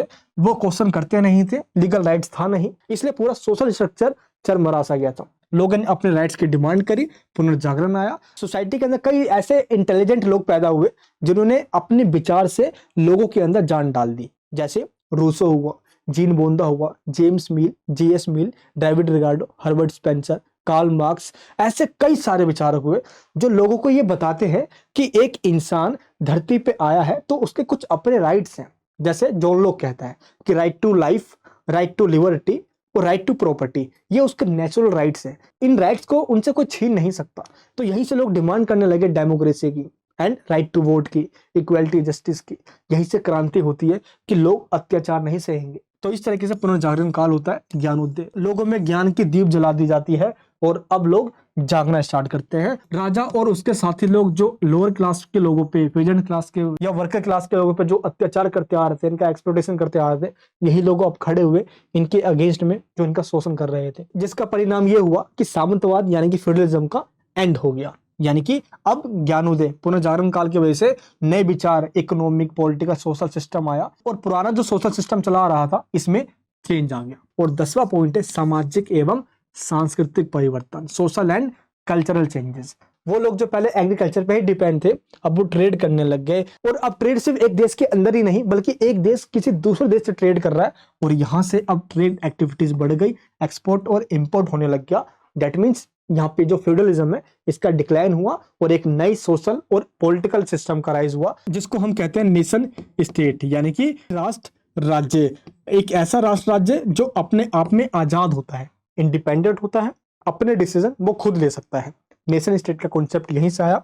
और जैसे नेशन स्टेट का कॉन्सेप्ट आता है, कैपिटलिज्म यानी कि पूंजीवाद का उदय होता है, व्यापारिक युग आता है, पुनर्जागरण काल आता है। और जो युग अब तक चला आ रहा था मिडिल एज, जिसको हम सामंतवाद के युग या मध्यकालीन समाज कह रहे थे, जिसमें पॉलिटिक्स प्लस रिलीजन एक हुआ करता था, तो अब क्या होता है, पॉलिटिक्स से रिलीजन को अलग कर दिया जाता है। राजनीति में राजा वही करेगा जो जनता की जरूरत है, ना कि रिलीजन यानी कि जो चर्च या धर्म जो कह रहा है इसके अकॉर्डिंग नहीं करेगा। तो राजनीति और धर्म यानी कि पॉलिटिक्स और रिलीजन दोनों अलग अलग हो गए। तो जैसे ये दोनों अलग हुआ तो मॉडर्नाइजेशन यानी कि आधुनिक काल आया और मध्यकाल यानी कि मिडिल एज का एंड हुआ और फ्यूडलिज्म यानी कि जो सामंतवाद का सिस्टम चला आ रहा था इसका खात्मा हो गया। तो इस प्रकार ये सारे रीजंस थे फ्यूडलिज्म यानी कि सामंतवाद के डिक्लाइन के। इस प्रकार निष्कर्ष के रूप में कहा जा सकता है कि अधिक केंद्रित यानी कि पावर का एक ही हाथ में सेंट्रलाइज हो जाना, आधुनिक राष्ट्र राज्य यानी कि न्यू नेशन स्टेट का राइज होना और नए नए राजनीतिक प्रणालियों का विकास होना, जैसे कि पॉलिटिक्स से रिलीजन का अलग हो जाना एंड धर्म सुधार आंदोलन होना, पुनर्जागरण काल यानी कि रेनेसां आना और कई इंटेलेक्चुअल और इंटेलिजेंट लोगों के द्वारा लोगों के अंदर अपने विचार दिए गए और सामाजिक सुधार कर कर लोगों को जगाने का काम किया गया। यहीं से फाइनली मिडिल एज का एंड और मॉडर्नाइजेशन आता है यानी कि मॉडर्न एज आता है। तो ये था हमारा फर्स्ट क्वेश्चन जो कि हमने इंट्रोडक्शन से लेकर एंड के कंक्लूजन तक समझा है। आई होप आपको ये क्वेश्चन समझ में आ गया होगा। हम बात करते हैं अपने नेक्स्ट क्वेश्चन की। नेक्स्ट क्वेश्चन है, चर्च के साथ राज्य के संबंधों का परीक्षण कीजिए और मध्यकालीन यूरोप में चर्च की भूमिका को बताइए। यानी कि examine the relationship of the state with the church and describe the role of the church in medieval Europe. That means आपको इस क्वेश्चन में ये बताना है कि स्टेट और चर्च के बीच में कैसा रिलेशन हुआ करता था और चर्च का क्या रोल हुआ करता था। तो पहले आपको मैं ये बता दूं कि जो ईसाई धर्म है इसकी उत्पत्ति ही रोमन एम्पायर से हुई। तो सबसे पहले आपको ये बता दूं, जो ईसाई धर्म है इसकी उत्पत्ति यानी कि इसका राइज हुआ है रोमन में, और रोमन एम्पायर के टाइम पे ये बैकवर्ड लोगों का, जैसे गरीब लोग हो गए, ये उनका धर्म बना। शुरू में तो स्टेट डर गया कि भाई ये नया धर्म है, इससे कहीं हमें चैलेंज ना मिले, बट बाद में जाके इसको एक्सेप्ट किया गया और ईसाई धर्म देखते देखते पूरे यूरोपियन कंट्रीज के अंदर फैलता चला गया। और आज पूरी दुनिया के अंदर सबसे फर्स्ट नंबर पे जो आता है रिलीजन वो है ईसाई धर्म यानी कि क्रिश्चियनिटी। लेकिन यूरोपियन कंट्रीज के अंदर ईसाई धर्म का बोलबाला बहुत ज्यादा हुआ करता था। चलिए हम समझते हैं चर्च के साथ राज्य के संबंध यानी कि रिलेशन कैसे हुआ करता था। देखो सबसे पहला पॉइंट है ऐतिहासिक संदर्भ यानी कि हिस्टोरिकल कॉन्टेक्स्ट की अगर हम बात करें तो स्टेट और चर्च के बीच में बहुत गहरा संबंध था। ऐसा इसलिए क्योंकि प्राचीन टाइम से नहीं बल्कि मिडिएवल यूरोप के टाइम में भी चर्च के द्वारा स्टेट को आदेश दिया जाता। अब मान लो एक यानी कि राजा को क्या करना है क्या नहीं करना है, शासक वर्ग को आदेश देने का काम चर्च किया करता था। इसलिए एक नया कॉन्सेप्ट निकल कर आया, चर्च राज्य या ईश्वर शासन, इसको कहा जाता है थियोक्रेसी। इसमें होता यह है कि राजाओं और सम्राटों के द्वारा जो भी निर्णय यानी जो डिसीजन लिए जाते हैं उसमें चर्च का भी हाथ होता है, यानी कि चर्च राजाओं को कहता है कि ऐसा नहीं ऐसा करना चाहिए। और ये मध्यकालीन यूरोप के अंदर सिर्फ यही हो रहा था। चर्च के द्वारा ही स्टेट गवर्नमेंट और स्टेट के लोगों को रेगुलेट किया जा रहा था। और चर्च का तो इतना इन्फ्लुएंस था कि लोगों के हर एक जीवन के अंदर चर्च के द्वारा ही नियम बनाए जाते। तो नियम क्या बनाना है क्या नहीं बनाना है, क्या रखना है क्या नहीं रखना है, कैसे एक देश चलेगा, इन सब के ऊपर चर्च का कंट्रोल हुआ। और ये बात हो रही है मध्यकालीन यूरोप की, जो कि 5वीं शताब्दी से लेकर 15वीं शताब्दी के बीच चल रहा था। और इस टाइम पे जो चर्च हुआ करते थे उनको कैथोलिक चर्च कहा जाता। कैथोलिक चर्च के द्वारा ही ये सारे काम किए जा रहे हैं, यानी कि स्टेट के ऊपर पूरा कंट्रोल किया जा रहा है। लेकिन जैसे ही मॉडर्न टाइम आया, चर्च और स्टेट दोनों की पावर को सेपरेट कर दिया गया, रिलीजन को स्टेट से अलग कर दिया गया। इसलिए सेकंड पॉइंट में क्या है, चर्च और राज्य का धर्मनिरपेक्षता का कॉन्सेप्ट आ गया। 17 और 18 सेंचुरी के अंदर इसकी जोर शोर से डिमांड हुई, क्योंकि अलग अलग दार्शनिकों यानी कि फिलोसफर्स एंड विचारकों जो थिंकर्स होते हैं, इन्होंने अपने विचार दिए कि अगर लोगों की जिंदगी को बेहतर करना है तो हमें स्टेट से चर्च यानी कि रिलीजन को अलग करना होगा, सेपरेट करना होगा। और यहाँ से जो भी काम पहले चर्च के द्वारा ऑपरेट किए जाते थे, अब वो चर्च के द्वारा नहीं बल्कि राज्य के राजा के द्वारा किया जाएगा। यहीं से धर्मनिरपेक्ष का कॉन्सेप्ट निकल कर आया, जिसका मतलब ये था कि राज्य का अपना कोई धर्म नहीं हो, जो कि मिडिल एज के अंदर चलता आ रहा था, इसको चेंज कर दिया गया और रिलीजियस लिबर्टी दे दी गई, यानी कि फ्रीडम दिया गया। अपने अकॉर्डिंग आप किसी भी धर्म को फॉलो कर सकते हो, किसी भी कोई दबाव नहीं है चर्च का या किसी और धर्म का आपकी लाइफ में कोई डायरेक्ट या इनडायरेक्ट इन्फ्लुएंस नहीं होगा। थर्ड पॉइंट क्या है, धर्म की स्वतंत्रता, यानी फ्रीडम ऑफ रिलीजन लोगों को मिल गया, अपने धर्म का वो पालन कर सकते हैं। एंड इसके बाद फोर्थ पॉइंट क्या है कि अलग अलग मॉडल्स भी बने, जैसे कि ये तो ठीक है कि दुनिया भर के अंदर अलग अलग विचार मौजूद हैं, लेकिन इसके बावजूद भी कुछ देशों ने अपना धर्म डिक्लेयर कर दिया कि भाई, जैसे कि इंग्लैंड है, फ्रांस है, इन्होंने कहा भाई कि हमारा धर्म तो ईसाई धर्म होगा, हमारे देश का एक ही धर्म है। देखते ही देखते यूरोपियन कंट्रीज ने अपने आप को एक ईसाई का देश घोषित कर दिया कि यहाँ पे ईसाई मेजोरिटी में रहते हैं, और इस तरीके से क्रिश्चियनिटी का बोलबाला फिर से स्थापित हो गया। हाँ, लेकिन ये बात ठीक है, कई देशों ने अपने आप को एक सेक्युलर कंट्री कहा और कईयों ने अपने आप को एक स्टेट रिलीजियस कंट्री कहा, जिसका मतलब ये होता है कि अगर कोई ईसाई धर्म के अकॉर्डिंग अपने देश को एस्टैब्लिश करता है तो वो ईसाई धर्म के बाइबल के अकॉर्डिंग चलता है, इनको वो ज्यादा फॉलो करता है। जैसे कई कंट्रीज हैं जो इस्लामिक कंट्रीज जैसे पाकिस्तान वगैरह हो गया, तो ये शरीयत कानून को फॉलो करते हैं। एंड इसके बाद क्या है, फिफ्थ पॉइंट के अंदर समकालीन चुनौतियां, यानी कंटेम्परेरी टाइम पे कई सारे चैलेंजेस भी है। धर्मनिरपेक्ष राज्य है, लेकिन इसके बावजूद भी स्टेट उन मामलों में इंटरफेयर कर सकता है जिन मामलों में लगता है कि काफी जरूरी है इंटरफेयर करना, जैसे कि मैरिज के मामले हो गए, डाइवोर्स के मामले हो गए, एंड प्रेगनेंसी के टाइम पे क्या क्या राइट्स होंगे। देखो, सभी धर्मों का अपना अलग अलग नियम कानून है, और ऐसे में अगर किसी धर्म के अंदर कुछ पर्टिकुलर लोगों के साथ अगर डिस्क्रिमिनेशन हो रहा है तो इसमें स्टेट इंटरफेयर कर सकता है। ऐसा नहीं है कि धर्मनिरपेक्ष है यानी कि सेकुलरिज्म है तो स्टेट को इंटरफेयर नहीं करेगा, जहाँ पे लगता है गलत है तो वहाँ पे स्टेट इंटरफेयर कर सकता है। और ऐसा सदियों से चलता आ रहा है यूरोपियन कंट्रीज के अंदर भी, और आज भारत के अंदर भी ऐसा हो रहा है। एंड इसके बाद राजनीतिक प्रभाव यानी कि पॉलिटिकल का इन्फ्लुएंस पड़ा इसके ऊपर। देखो, ऐसे कई सारे धार्मिक रूप से संगठन बने होते हैं, ये रिलीजियस ऑर्गेनाइजेशन कहलाते हैं। इनकी बातें सरकार से मिलती नहीं है, इसलिए ये मैच ना खाने की वजह से कॉन्फ्लिक्ट होता रहता है। अब होता क्या है कि इन धार्मिक संगठनों का डिमांड जो होता है वो सरकार अगर उनको एक्सेप्ट नहीं करती हो तो यहाँ से तनाव पैदा होता है। कई बार सरकार भी सरकार बनाने के लिए धर्म का सहारा लेती है, यानी धार्मिक रूप से फूट डालती है, और ऐसा यूरोपियन कंट्रीज के अंदर स्टेट और चर्च के रिलेशन के टाइम से ही चलता आ रहा है। अब इसके बाद हम ये देखते हैं कि मिडियल एज के अंदर चर्च का क्या रोल हुआ करता, चर्च क्या क्या काम किया करता। तो फर्स्ट पॉइंट है, ये आध्यात्मिक मार्गदर्शन यानी कि स्पिरिचुअल गाइडेंस दिया करता है। देखो, चर्च है तो जाहिर सी बात है यहाँ पे लोग आया करते थे अपनी आस्था के लिए, तो जो चर्च है वो लोगों की धार्मिक जीवन का सेंटर था, यानी कि लोग बाइबल पढ़ने के लिए या यीशु मसीह के लिए वो यहीं पे आया करते थे, ताकि वो अपने बेसिस को यहाँ पे मांग सके। यहीं पे ईसाई धर्म के जैसे बाइबल हो गया, यीशु मसीह जी हो गए, उनकी शिक्षाओं के बारे में पढ़ाया जाता था इन चर्चों के अंदर। फर्स्ट पॉइंट क्या है, ये स्पिरिचुअलिटी के गाइडेंस दिया करते थे। एंड सेकंड पॉइंट क्या है, धार्मिक समारोह भी करवाया करते थे चर्च के अंदर, जैसे कि मैरिज हो गया, शादी वगैरह हो गया, अंतिम संस्कार हो गया, धार्मिक समारोह हो गए, जैसे कि आज भारत के अंदर अलग अलग मंदिरों में होता है, सेम यूरोपियन कंट्रीज के अंदर उस टाइम पे चर्च में करवाया करते थे। जैसे कि जन्माष्टमी के अंदर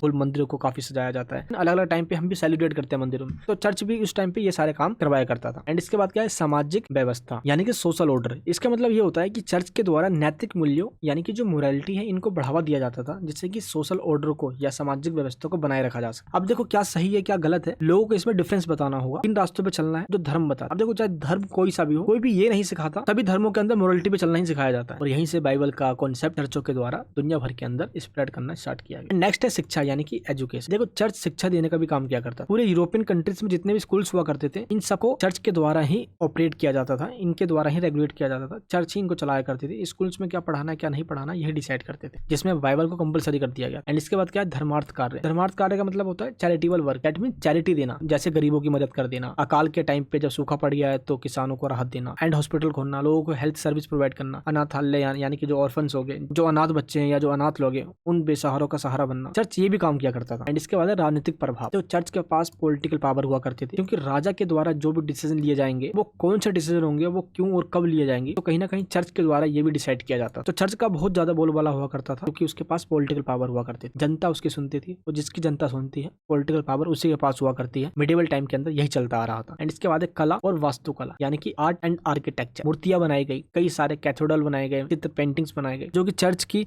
स्पिरिचुअलिटी को दिखाती है। और यहाँ पे जो पेंटिंग्स वगैरह बनाए गए वो यहाँ के आर्ट और आर्किटेक्चर को बताती है, किस तरीके से चर्च को बनाया जाना। तो चर्च को बनाने का अपना यूरोपियन मेथड है, दुनिया भर के अंदर चर्च इसी मेथड से बनाए जाते हैं। एंड इसके बाद पॉप प्राधिकरण, यानी कि जो पॉप होते हैं ये चर्च के प्रमुख होते हैं, यानी कि मुखिया होते हैं। जितने भी चर्च है उन सब में जो धार्मिक मामले पर डिसीजन लेना होता है वो पॉप के द्वारा ही लिया जाता है। एंड इसके बाद लास्ट में आता है सामंती प्रणाली, यानी कि फ्यूडल सिस्टम। देखो चर्च के पास बहुत बड़ी मात्रा में अपनी खुद की जमीन हुआ करती थी, जिसके पास जमीन है वो जमींदार कहलाता था। तो जमींदार का वर्क भी ये चर्च किया करते थे। ऐसा क्यों? क्योंकि इनके पास जो जमीन थी ये उन जमीनों के मालिक हुआ करते थे। इसी वजह से चर्च को भी एक पावरफुल लैंड ओनर के रूप में जाना जाता था, जिसमें सामंती व्यवस्था के अकॉर्डिंग इनके पास काफी बड़ी मात्रा में जमीन हुआ करती थी। तो आई होप आपको ये चीज समझ में आ गया होगा कि चर्च और राज्य के बीच में जो संबंध थे ये मध्ययुगीन यूरोप से ही चलते आ रहे हैं, और ये काफी गहरे संबंध है, काफी बहुत गहरे रिलेशन थे, जिसमें एजुकेशन देना एंड स्पिरिचुअलिटी का गाइडेंस देना, इसके बाद स्टेट को भी गाइडेंस देना, स्टेट को भी रेगुलेट करना, कुछ ऐसे तमाम काम थे जो कि चर्च के द्वारा किया जाता था। बट आगे चल के इसमें सुधार किया गया, जो कि हम समझेंगे आगे आने वाले क्वेश्चन में। आई होप आपको क्वेश्चन समझ में आ गया होगा। चलिए अब हम बात करते हैं नेक्स्ट क्वेश्चन की। नेक्स्ट क्वेश्चन है मध्यकालीन यूरोप में पोप के अधिकारों का वर्णन कीजिए, आगे चलकर चर्च में क्या क्या सुधार किए गए इसके बारे में बताइए। इसी क्वेश्चन के और में दिया जा सकता है धर्म सुधार आंदोलन, यानी कि describe the authority of the pope in medieval Europe and analyse the reforms carried out in the church later. And इसके बाद पूछा गया है write an essay on the reformation, यानी कि धर्म में जो सुधार किया गया था इसके बारे में बताना है आपको। तो सबसे पहले आपको यही समझना होगा कि ये पोप का मतलब क्या होता है। देखो पोप का जो एक्चुअल मीनिंग होता है वो होता है पापा, एंड इसका जो मीनिंग लिया जाता है वो चर्च के फादर, या आप यूं कह लो कि चर्च के जो मुखिया होते हैं उनको पोप कहा जाता है। जैसे कि आज मंदिरों के अंदर जो पंडित होते हैं, अलग अलग धर्म के अंदर मौलवी होते हैं, जैसे हिंदू धर्म के अंदर पंडित होते हैं एंड मुसलमान के अंदर कई बड़े मौलवी होते हैं जिनको बहुत ज्ञान होता है। सेम इसी तरीके से ईसाई धर्म के अंदर भी पोप होता है। पोप को सबसे सुप्रीम माना जाता है, और दुनिया भर के अंदर जितने भी ईसाई धर्म के लोग हैं ये उनको नैतिकता और उनको विश्वास धर्म के पाठ सिखाते हैं। ये जो पोप है इनका इंपॉर्टेंस यूरोपियन टाइम से चला आ रहा है। आज भी अगर आप देखोगे गूगल पे आके सर्च करते हैं जरा एक बार हम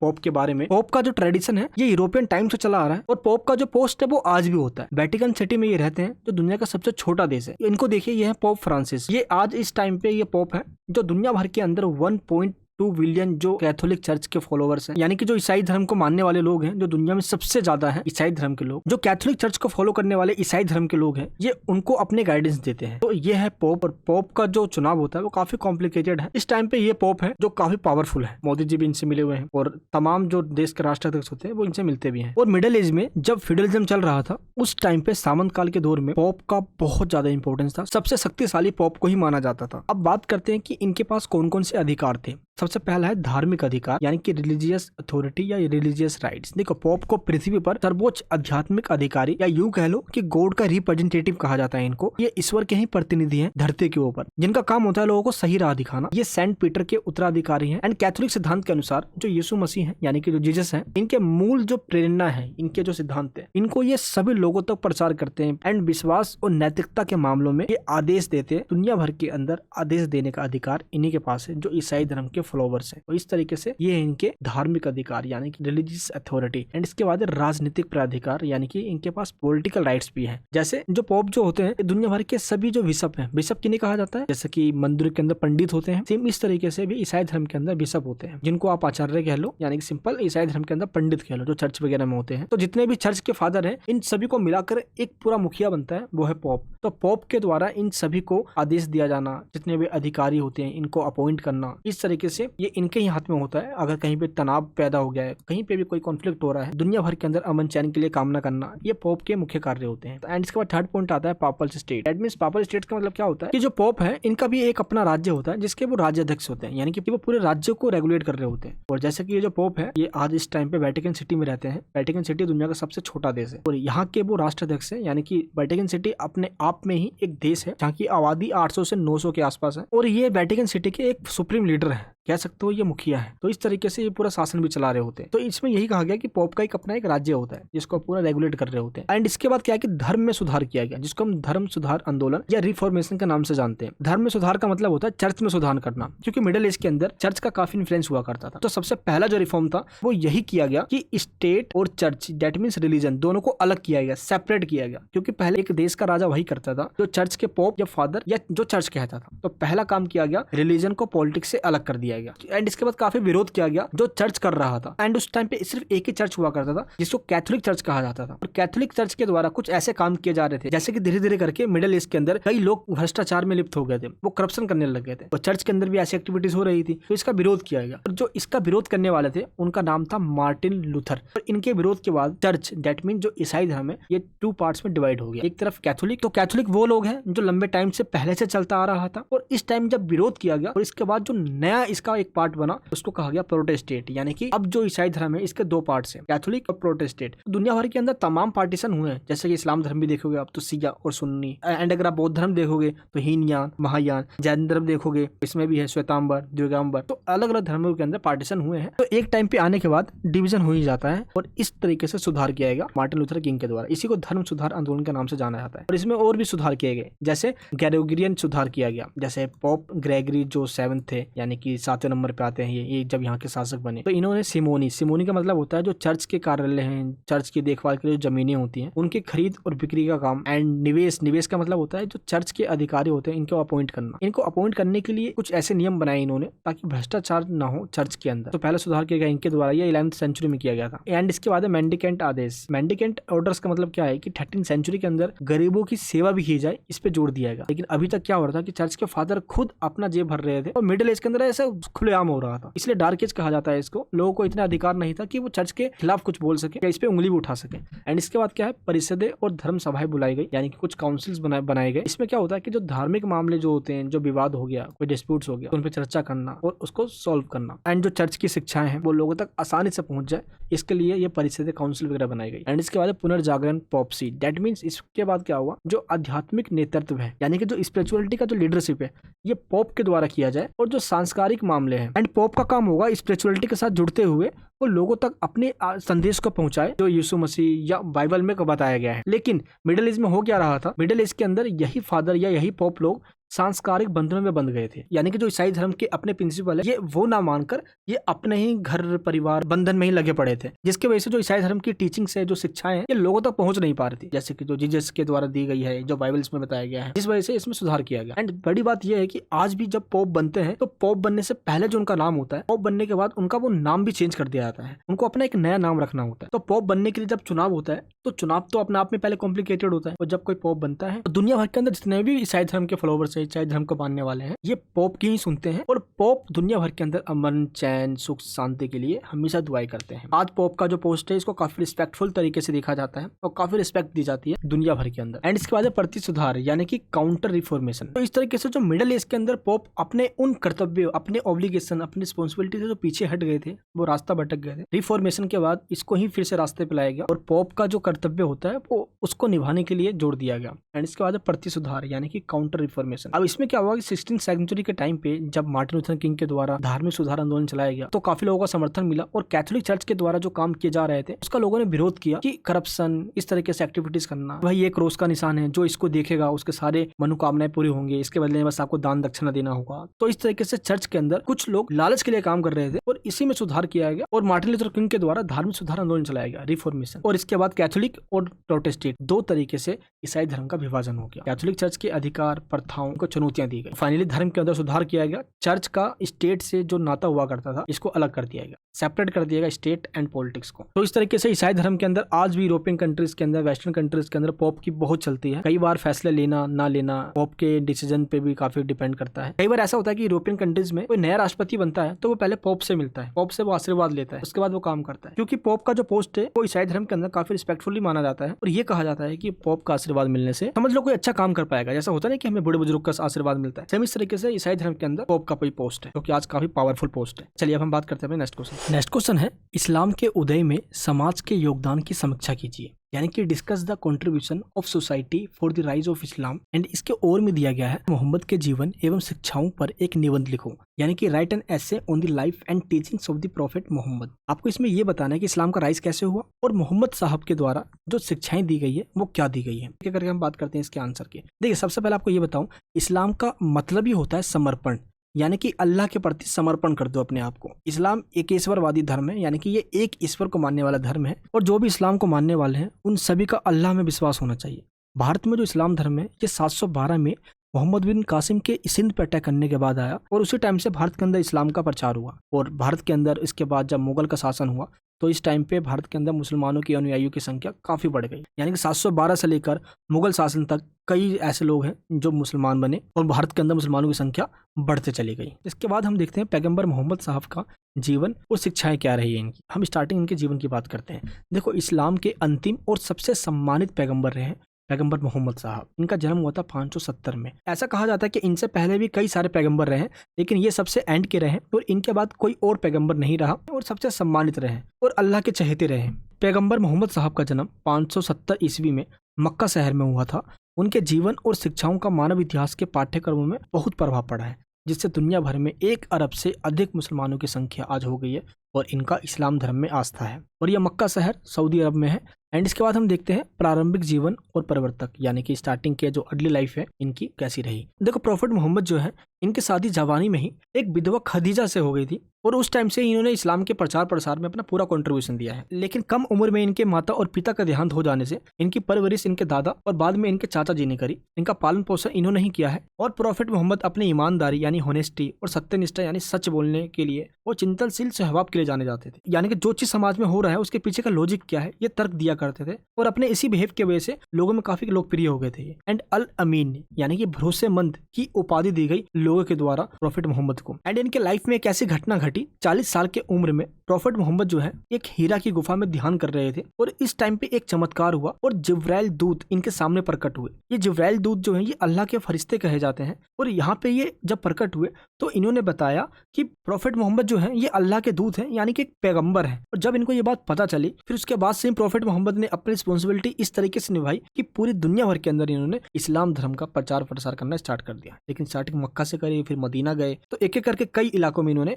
इस्लाम धर्म के प्रचार प्रसार का इन्होंने जिम्मा उठाया। इसके बाद इन्होंने अरब के लोगों को एक ही ईश्वर है यानी कि अल्लाह है, बस इसी पे इनका विश्वास होना चाहिए। इस तरीके से इन्होंने इस विचार को पूरे अरब देशों के अंदर फैला दिया और उसी टाइम से अरब देश यानी कि एक इस्लामिक कंट्री बना। एंड इसके बाद हम देखते हैं इस्लाम धर्म के 5 स्तंभ यानी कि 5 पिलर्स ऑफ द इस्लाम। जो भी इस्लाम धर्म को फॉलो करता है उसको ये 5 बातें माननी ही पड़ेगी। अगर वो 5 पिलर्स को फॉलो नहीं करता तो वो इस्लाम धर्म को मानता ही नहीं है, यानी कि उसको इस्लाम में विश्वास ही नहीं है। अब ये 5 पिलर कौन कौन से हैं, चलिए एक एक करके देखते हैं। सबसे पहला इसका पॉइंट है कि अल्लाह के अतिरिक्त यानी कि अल्लाह के अलावा किसी और को खुदा नहीं मानना। भगवान अल्लाह ईश्वर सिर्फ एक है और मोहम्मद साहब उसी के पैगंबर हैं, यानी कि उन्हीं के दूत हैं। यानी कि फर्स्ट पॉइंट है ईश्वर एक है। एंड सेकंड पॉइंट है नमाज पढ़ना। दैट मीन्स रोज एक दिन में 5 बार नमाज पढ़ना होता है और जुमा का जो दिन होता है उसमें दोपहर के बाद मस्जिद में जाकर नमाज पढ़नी होती है। एंड इसके बाद थर्ड पॉइंट होता है जकात देना। जकात का मतलब होता है दान देना, जैसे गरीबों को दान देना। अब देखो, जो लायक है वो दान तो दे ही सकता है। अगर वो कोई दान दे रहा है तो इसका मतलब वो अल्लाह के प्रति कुछ अर्पित कर रहा है और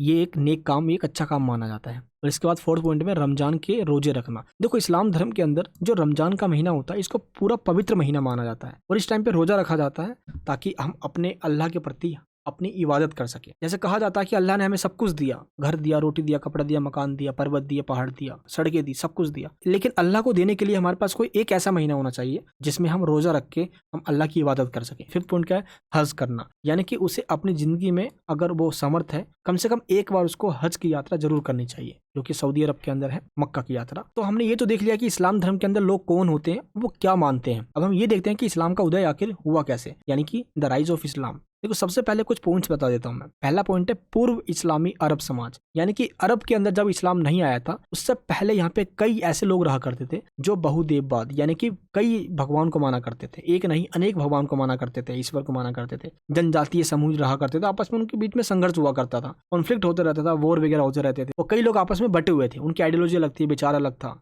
एक ऐसा कोई संदेश नहीं था। और इसी टाइम पे जब अरब में जब इस्लाम धर्म का प्रचार प्रसार होना स्टार्ट हुआ, जब लोगों तक इस्लाम धर्म की संदेश पहुंची तो भाईचारा और समानता का उनका महत्व समझ में आया और इसी टाइम से लोग लोगों ने इस्लाम धर्म की टीचिंग शिक्षाओं को देखते हुए इस्लाम धर्म को अपनाना लोगों ने स्टार्ट कर दिया। तो अरब देशों में सबसे पहले इस्लाम धर्म का प्रचार प्रसार बहुत तेजी से हुआ, जिसमें प्रॉफिट मोहम्मद का काफी बड़ा कंट्रीब्यूशन रहा। एंड सेकंड पॉइंट क्या है, बौद्धिक और सांस्कृतिक परिवेश, that means intellectual and cultural level पे भी काफी बड़ा चेंजेस आया। जैसे कि मक्का एंड मदीना हो गया, जहाँ इस्लाम का उदय हुआ है। ये व्यापार और वाणिज्य के केंद्र हुआ करते थे, ये ट्रेड सेंटर भी हुआ करते थे और यहाँ पे ट्रेड एक्टिविटी ज्यादा हुआ करती थी, इसलिए दुनिया भर के लोग यहाँ पे आया करते थे। लोगों को ये काफी आकर्षित करता था और इस जगह पे प्रॉफिट मोहम्मद के जो विचार थे वो काफी फैले हुए थे, जिसके वजह से काफी लोग इस्लाम धर्म को अपना रहे थे। इसका मतलब ये हुआ कि अगर कोई एक जना इस्लाम धर्म अपना रहा है, दैट मीन्स उसके आने वाले जितने भी जनरेशन है वो सब इस्लाम धर्म के ही होंगे। इस तरीके से इस्लाम धर्म का प्रचार प्रसार हुआ और संख्या बढ़ते चली गई। एंड थर्ड पॉइंट क्या है, रिलीजियस डिसकंटेंट, दैट मीन्स धार्मिक असंतोष बढ़ा हुआ था। देखो हुआ क्या कि अरब के अंदर भी इस्लाम से पहले कई देवताओं की पूजा की जाती थी, लोग मूर्तियों की पूजा किया करते थे और बहुदेववाद की इन्हीं मान्यताओं के प्रति लोगों के अंदर असंतोष भरा पड़ा था। इस्लाम धर्म आया एक नया कॉन्सेप्ट लेकर कि भाई ईश्वर एक ही होता है, व्यक्ति और ईश्वर के बीच में जो कड़ी का काम करता है, हम उसमें आध्यात्मिकता यानी कि इस्लाम धर्म की टीचिंग्स यानी कि जो शिक्षाएं हैं वो एक विकल्प यानी कि एक अल्टरनेटिव ऑप्शन लगा लोगों को, और यहीं से लोगों ने इस्लाम धर्म को अपनाना स्टार्ट कर दिया। एंड फोर्थ पॉइंट क्या है, रोल ऑफ वुमेन यानी कि महिलाओं की भूमिका। देखो अरब के अंदर इस्लाम के आने से पहले महिलाओं को अक्सर हाशिए यानी कि बैकवर्डनेस पे रखा जाता था, उनको सीमित अधिकार यानी कि लिमिटेड राइट्स दिए गए थे। तो इस्लाम धर्म ने सोशल चेंजेस किए, महिलाओं की स्थिति में सुधार किया और उनको अधिकार दिए, उनको प्रोटेक्शन दिया, अधिकारों की वकालत की, और उस समय प्रगतिशील कदम माना गया जो इस्लाम धर्म ने किया। और उस टाइम पे अरब देशों के अंदर महिलाओं की कंडीशन खराब थी, तो लोगों को जब लगा कि भाई इस्लाम में जब ये हो रहा है तो क्यों ना लोग इसको अपना ले भाई, और इसी टाइम से लोगों ने इस्लाम धर्म को अपनाना स्टार्ट किया। इसके बाद क्या, फिफ्थ पॉइंट के अंदर प्रॉफिट मोहम्मद का लीडरशिप यानी कि इनका नेतृत्व और इनका जो चरित्र है यानी कि इनका जो करेक्टर है, इससे लोग काफी आकर्षित हुए यानी कि अट्रैक्ट हुए, खींचे चले गए इनके विचारों को लेकर। जैसे प्रॉफिट मोहम्मद के चरित्र, उनका जो करेक्टर है सत्यनिष्ठा का, वो नेतृत्व किया करते थे इस्लाम धर्म का, और इस टाइम पे वो काफी प्रचार प्रसार कर रहे थे। उनका स्वभाव काफी विनम्र था, इसी वजह से काफी लोग उनका सम्मान किया करते थे और लोगों को भी एकजुट करने में वो सफल हुए, जिससे कि इस्लाम धर्म को काफी सारे लोगों ने अपनाया प्रॉफिट मोहम्मद के विचारों और इनके करेक्टर को देखते हुए, इनके चरित्र को देखते हुए। और प्रॉफिट मोहम्मद अल्लाह के सबसे चहीते भी थे, अल्लाह की बहुत इबादत किया करते थे, तो लोगों के बीच में प्रचार प्रसार करते। और देखो ये भी कहा जाता है कि इनके पास कुछ चमत्कारी शक्तियां भी थी, और उस टाइम पे इनका जो चरित्र था वो ऐसा था कि लोगों को काफी भाता था, जिस वजह से लोग काफी अट्रैक्ट हुए और उन्होंने भी इस्लाम धर्म को अपनाना स्टार्ट किया। एंड इसके बाद क्या है, 6 पॉइंट में व्यापार और वाणिज्य के माध्यम से प्रसार करना, spread through trade and commerce, यानी कि अरब के जो पड़ोसी देश हैं उन देशों के अंदर जब व्यापार हुआ करता था तो व्यापार के माध्यम से भी इस्लाम को भी फैलाया गया। यानी कि इस्लाम को अपनाने वाले जो व्यापारी हैं वो एक देश में तो रहा नहीं करते थे, वो अपने देश में रहकर किसी और देश में जाके व्यापार किया करते थे। तो यात्री के रूप में जब वो कहीं जाते थे तो वो अपनी आइडियोलॉजी, वो अपनी टीचिंग जो वो इस्लाम में सीख रहे हैं वो किसी और एरिया में जाकर वहां पे भी दूर दराज के एरिया में जाकर वो फैलाया करते थे। तो इससे इस्लाम धर्म का प्रचार प्रसार हो रहा था, जिससे कि इस्लाम धर्म का काफी विस्तार भी हुआ। तो इस प्रकार कहा जा सकता है कि केवल धार्मिक चेंज नहीं लाया इस्लाम धर्म ने, लोगों की जिंदगी के अंदर cultural, social, political and economic change भी ला दिया। तो इस तरीके से लोगों ने एक नए धर्म के रूप में इस्लाम को अपनाना शुरू कर दिया। बट ऐसा कहा जाता है कि इस्लाम धर्म काफी पुराने समय से चलता आ रहा है, बट 570 ईस्वी में आकर भारत के अंदर इसका प्रचार प्रसार होने लग गया और इसके बाद भारत के अंदर आज भी लगभग 20 से 22 करोड़ लोग इस्लाम धर्म को मानते हैं। इंडोनेशिया के अंदर सबसे ज्यादा मुसलमान रहते हैं, बाकी लगभग दुनिया 54 कंट्रीज आज मुसलमान कंट्रीज है, यानी कि मोमडन कंट्रीज है। आई होप आपको क्वेश्चन समझ में आ गया होगा। चलिए अब हम बात करते हैं अपने नेक्स्ट क्वेश्चन की। नेक्स्ट क्वेश्चन है, 4 पवित्र खलीफाओं के काल में राज्य के विकास पर प्रकाश डालिए, यानी कि highlight the growth of state under the 4 points caliphate. That means इसमें आपको ये बताना है कि 4 खलीफाओं, जो खलीफाओं का राज हुआ, उस चारों वंशों के टाइम पे राज्यों का विकास कैसे हुआ। एंड अगर क्वेश्चन को इस तरीके से ना पूछा जाए तो घुमाकर इस तरीके से पूछा जा सकता है, जैसे कि अब्बासियों के काल में अर्थव्यवस्था का विश्लेषण कीजिए, यानी कि अब्बासी डायनेस्टी जब आई तो अब्बासियों ने किस तरीके से स्टेट के गठन में, स्टेट को बनाने में एंड इकोनॉमी में, सोशल कल्चरल एक्टिविटीज में अपना क्या कंट्रीब्यूशन दिया। तो अब्बासियों के टाइम को ही बताना होगा, लेकिन अब्बासी आते हैं इन चारों खलीफाओं के बाद, तो इसलिए आपको पहले 4 खलीफाओं के बारे में बताना होगा, फिर आपको अब्बासी बताना होगा, इसलिए क्वेश्चन को घुमा के दिया जा सकता है, आपको कंफ्यूज बिल्कुल नहीं होना। इसके बाद अब्बासी खलीफाओं के अधीन अर्थव्यवस्था एंड अब्बासियों ने राज्य का गठन कैसे किया, यानी कि अब्बासियों का राज्य कैसे बना। देखो इससे पहले हमने पढ़ा प्रॉफिट मोहम्मद साहब, देखो इससे पहले हमने पढ़ा प्रॉफिट मोहम्मद जी के, देखो इससे पहले हमने पढ़ा प्रॉफिट मोहम्मद के बारे में, जिसमें हमने ये देखा कि किस तरीके से वो एक अल्लाह के दूत थे और उनका काम था अल्लाह की इबादत करना और इस्लाम का प्रचार प्रसार करना, और वो इस काम को बखूबी कर रहे थे अपना कर्तव्य मानकर। लेकिन एंड हमने ये भी जाना कि जो प्रॉफिट मोहम्मद है ये सबसे एंड के पैगंबर है, यानी कि इनके बाद बाद कोई और पैगंबर नहीं आया। हाँ, इनसे पहले कई सारे पैगंबर आए। जैसे इस्लाम का मानना है कि जो सबसे पहले आए थे एक पैगंबर के रूप में आदम अलैहिस्सलाम, एंड इसके बाद अगर देखा जाए एक अंतिम कह सकते हो आप प्रॉफिट मोहम्मद, इनको ही सबसे पहला भी माना जाता है और एंड का ही माना जाता है। प्रॉफिट मोहम्मद के बाद कोई और पैगंबर नहीं आए। इनके बाद जो भी आए इस्लाम का प्रचार प्रसार करने के लिए वो आए खलीफा, क्योंकि ऐसा कहा जाता है कि प्रॉफिट मोहम्मद को अल्लाह के द्वारा ये पैगाम दिया गया, यानी कह सकते हो आप ये आदेश दिया गया, क्योंकि एक दूत के रूप में प्रॉफिट मोहम्मद को ये रिस्पॉन्सिबिलिटी दी गई इस्लाम का प्रचार प्रसार करने के लिए। लेकिन प्रॉफिट मोहम्मद के बाद ये काम कौन करेगा? तो ये काम करने के लिए ताकि इस्लाम का प्रचार प्रसार होता रहे, अब खलीफाओं का शासन आता है, अब खलीफाओं का रूल स्थापित होता है। तो हम ये जानते हैं कि पहले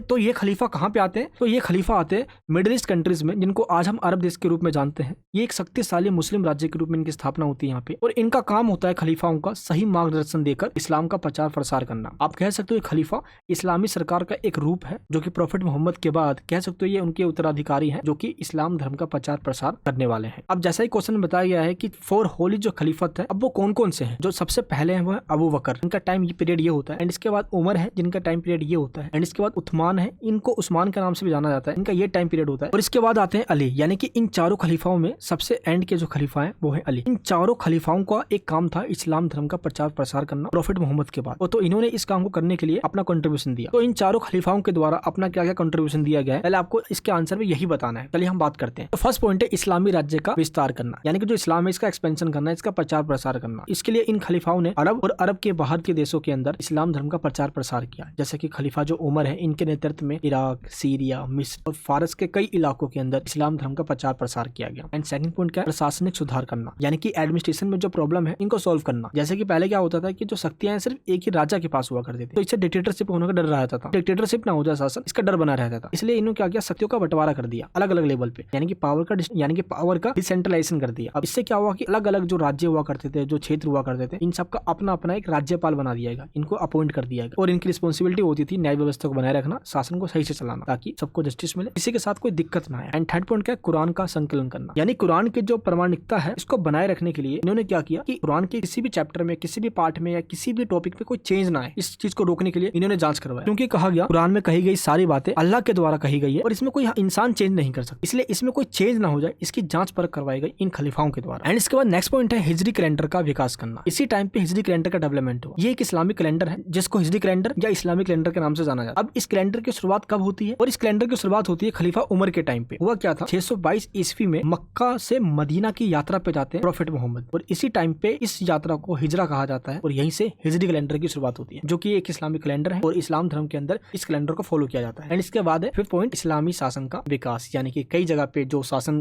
बने, कई जगह पे जो रूल हुए, गवर्न हुए, इन्होंने इस्लामिक नियमों को फॉलो किया और इसके अकॉर्डिंग उन्होंने शासन का संचालन किया। तो ये थे इन चारों खलीफाओं के द्वारा जो काम किए गए, यानी कि इन्होंने इस्लाम धर्म के प्रचार प्रसार में कोई कसर नहीं छोड़ी और लोगों को सही रास्ता दिखाया। तो प्रॉफिट मोहम्मद के बाद इन्होंने अपने काम सही से किए। लेकिन दिक्कत जब हो जाती है जब इन खलीफाओं के बाद, यानी कि जो सबसे एंड के खलीफा है अली, इनके बाद आते हैं उमय्यद डायनेस्टी, और इनके द्वारा इस्लाम के प्रचार प्रसार को रोका गया और कई ऐसे काम किए गए जो इस्लाम के खिलाफ थे। प्रॉफिट मोहम्मद के जो टीचिंग से ये इनका प्रचार प्रसार ना करके ये अपना ही प्रचार प्रसार कर रहे थे, इसलिए इनको इस्लाम के खिलाफ माना गया। तो फाइनली जो उमय्यद का शासन है इनको भी खत्म किया गया ताकि सही से इस्लाम का प्रचार प्रसार हो सके। और इसके लिए अब आते हैं अब्बासी, इसलिए अब्बासी क्रांति होती है। और अब्बासी क्रांति क्यों हुई, चलिए इसके बारे में हम पहले जानते हैं, जिससे कि अब्बासी क्रांति के द्वारा ही राज्य का गठन किया गया। तो चलिए हम समझते हैं कि अब्बासी क्रांति कब कैसे हुई और राज्य का निर्माण कैसे हुआ, जिसके ऊपर अब्बासी डायनेस्टी ने रोल किया। देखो सबसे पहला पॉइंट है उमय्यद खलीफा के खिलाफ विद्रोह किया गया। देखो हुआ क्या, जैसे चारों खलीफाओं के द्वारा शासन किया गया, इस्लाम धर्म का प्रचार प्रसार किया गया, तो उसके बाद जब उमय्यद आए तो इन्होंने लोगों के साथ भेदभाव करना स्टार्ट कर दिया, और जो गैर अरब मुसलमान के लोग हैं उनको इन्होंने इग्नोर कर दिया और कई ऐसे एक्टिविटीज करी जो इस्लाम के खिलाफ थी। तो इस वजह से 750 ईस्वी में अबू अल अब्बास अल सफा के द्वारा इनके द्वारा एक क्रांति की गई, और इस क्रांति के बाद जो उमय्यद खलीफा है, यानी जो इनका शासन है, इसको उखाड़ के फेंक दिया गया और फाइनली अब्बासियों का शासन स्टार्ट होता है। इसलिए इसको अब्बासी क्रांति के नाम से जाना जाता है इतिहास के अंदर, जो कि 750 ईस्वी में हुई। क्यों हुई? ताकि उमय्यद खलीफा को सत्ता से हटाया जा सके, क्योंकि इस्लाम का स्प्रेड ना करके